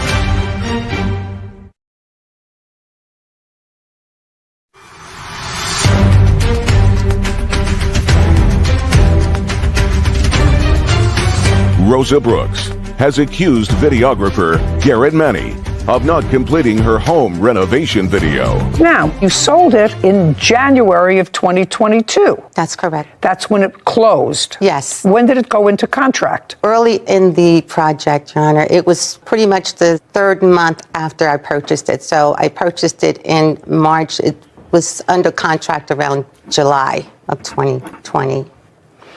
Well, there was a lot of back and forth and a little bit of cancellation on your part back in December. You forth on the Endgame video. Yes, Your Honor. He also what? He also canceled as well. He has. Well, that's all right, but yeah, back and forth. We both had cancellations, and I understand that, but this was for the final piece, which is what you're complaining about. The final piece. Your Honor, he was not responding to me at some point when I tried to contact him to get the opportunity to go to his office to give him the rest of the footage that he needed, that he requested, that he was difficult about because I wasn't able to forward it to him in the format that he needed it for. I offered to come up to his office so that he can, transfer from my phone. I'm going to ask you a question, Ms. Brooks. I just want to see what I'm dealing with. Yes. How many files of video did he have? Oh, I can't tell. You told me 30? There's at least 30. I had tons of video myself in there that I uploaded that he taught me how to put into those folders. A lot of those videos are my videos that he didn't take. I don't care. It was on the same thing that you could have looked at and told me that you didn't, which I don't believe. So I want you to understand that. He was involved. There are 30 files. I want you to tell me, how much do you think that on a time basis Mr. Maney is entitled to? You paid him $1,919. He did clearly countless of hours of videoing your project. At the end, it turned south, and the videos were available to you. I want you to give me a figure of what you think is fair to do his filming. Where does he live? Second, he lives like the next town over from me. Just a second, so he has to get there. Yeah. I want you to think, Ms. Brooks, I want you to think of what you personally did to make a profit of $350,000. Your Honor, I didn't profit that amount. I'm telling you, that's the difference. You may have spent money in renovating the property, but that's the difference between what you purchased it for and what you sold it for, $350,000. So the sweat of your brow, your work ethic is worth something. So even if you made in those few short months $150,000, you didn't do the physical labor on the house. You had workmen do the physical labor on the house. I did some of it, Your Honor. Well, maybe, but you made a handsome profit. I want you to tell me what you think Mr. Maney's work was worth to you, because I'm telling you right now, I am viewing this case as if you and your son had access to 3/4 of the finished product. So I want you to tell me what you think his work is worth. Your Honor, it's worthless to me that I didn't get the video. Okay. I had a website that I needed the video for once the job was completed. Well, that's unfortunate. You should have had your son do it. Since you can't give me a figure, I'm dismissing your case. We're done. Thank you. Court is adjourned. First of all, I paid him for something that I never got anything for. They had access to the files the whole time. And as far as him saying he uploaded some videos, The only reason I wasn't able to get the final video yes, they were uploaded, but I never got a chance to really review them. is because she canceled on me like 12 hours before we were supposed to do it. I was not anticipating on reviewing anything that was not edited. It was her lack of put together a commitment. Not to pay for anything up. Not happy. That says something. I love Google Drive. They leave a record. You can see who started the file, who shared the file, who has access to it, who had revoke access. So I could see as soon as I logged in, he was very organized. He had different areas of the house labeled, individual videos of flooring progress. All of those were owned by him, shared with the plaintiff to be able to view them. So I don't understand why people lie about things that are so easily to be fact-checked. And did it make sense to you that if you had this project going, and it was the first time that you were memorializing one of your flipped houses, although she had two before, that it was something that she was interested in? I know for myself on Google Drive, you get emails when things get uploaded. I would have been checking the second that the video got It doesn't make sense uploaded. that she didn't look at them. No, not at all. There were some videos that she potentially did add to the Google Drive, so I did see some of those. Well, that's so interesting, because in order to be able to do that, you have to know access. that. Right. Didn't make sense. Not only didn't it make sense, but she had an end video, and it was clearly from the emails back and forth. She would make a date and then say, you know, her buyers aren't exactly ready. She needs a little more wiggle room. Could you make it this? She made it. Anyway, I found it sort of unbusinesslike. Did not say. Somebody did work, clearly spent hours videotaping for her. So if you didn't get your final video, but 3/4 of it was finished and could easily be edited by anybody, to find the work he did worthless. I feel like it was a little bit of buyer's remorse for the video, because she was intending to use this video to maybe attempt to sell it. I presume it was to try and sell the home, or her business as a flipper. Her business. Court come to order. All rise. Have a seat, please. Hello, Judge. Case 2057, Hay versus Hill. Thank you. You're welcome. Mr. Hay, you're a musician. I am a songwriter and I sing song. I don't play the instrument, Your Honor. That's music. Yes, ma'am. Mr. Hill, you make music videos. Yes, I have a video production company. For how long, sir? Since 2006. Do you have employees? No.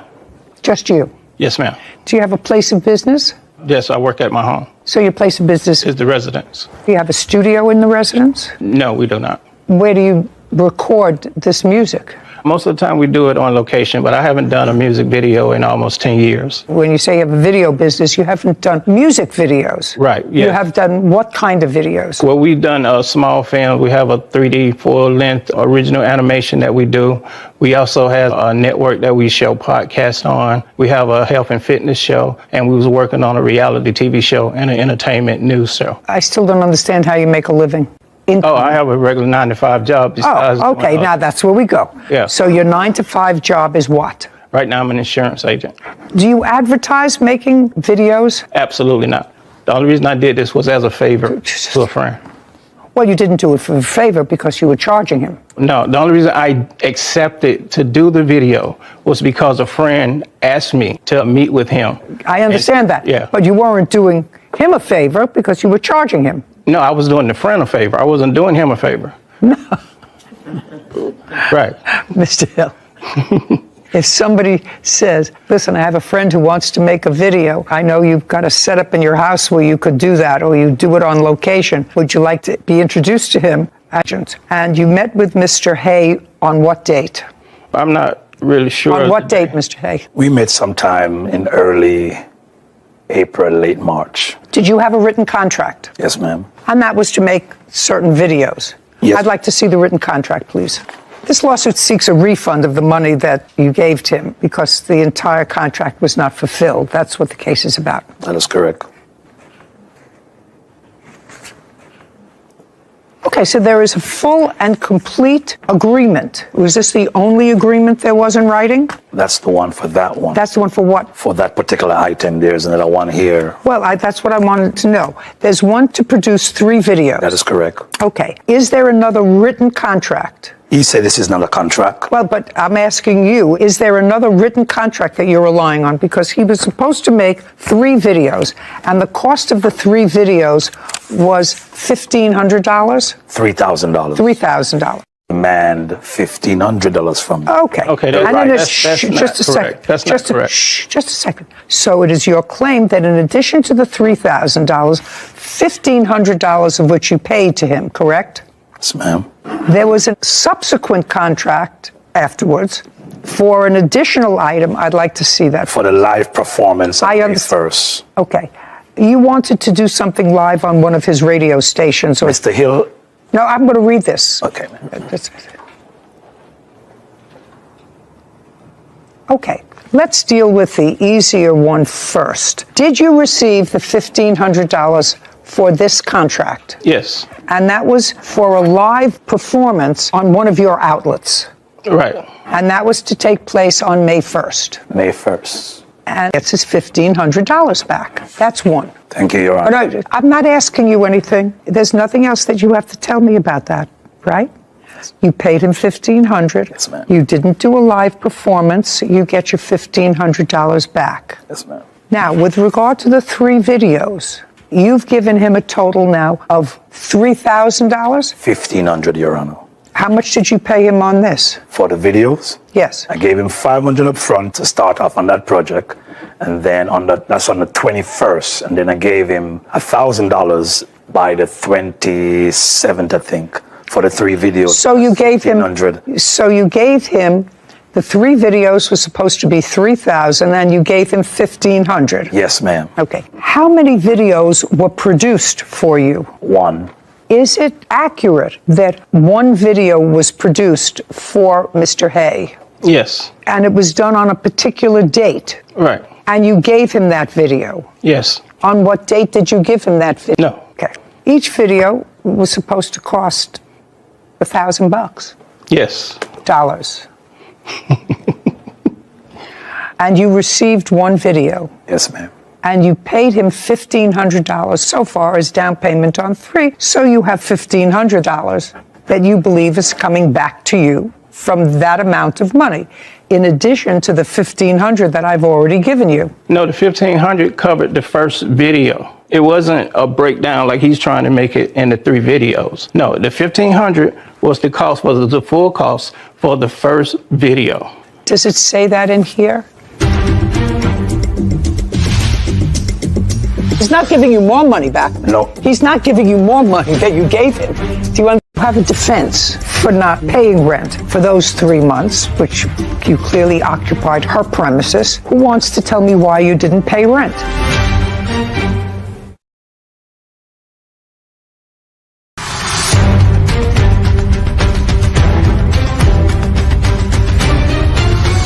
Edmund Hay claims videographer Ramsey Hill breached their music video contract. Kevin, would you please ask Mr. Hill to show me where in this contract, and I may have missed it, that $3,000 was to be paid for 3 videos. Right. But the first one cost half, cost $1,500. All I want you to do is to show me in that contract where it says that. If it says that, then Mr. Hay gets back the $1,500 from live music performance. The music video production won $1,500. Just a second. Can I see it, please?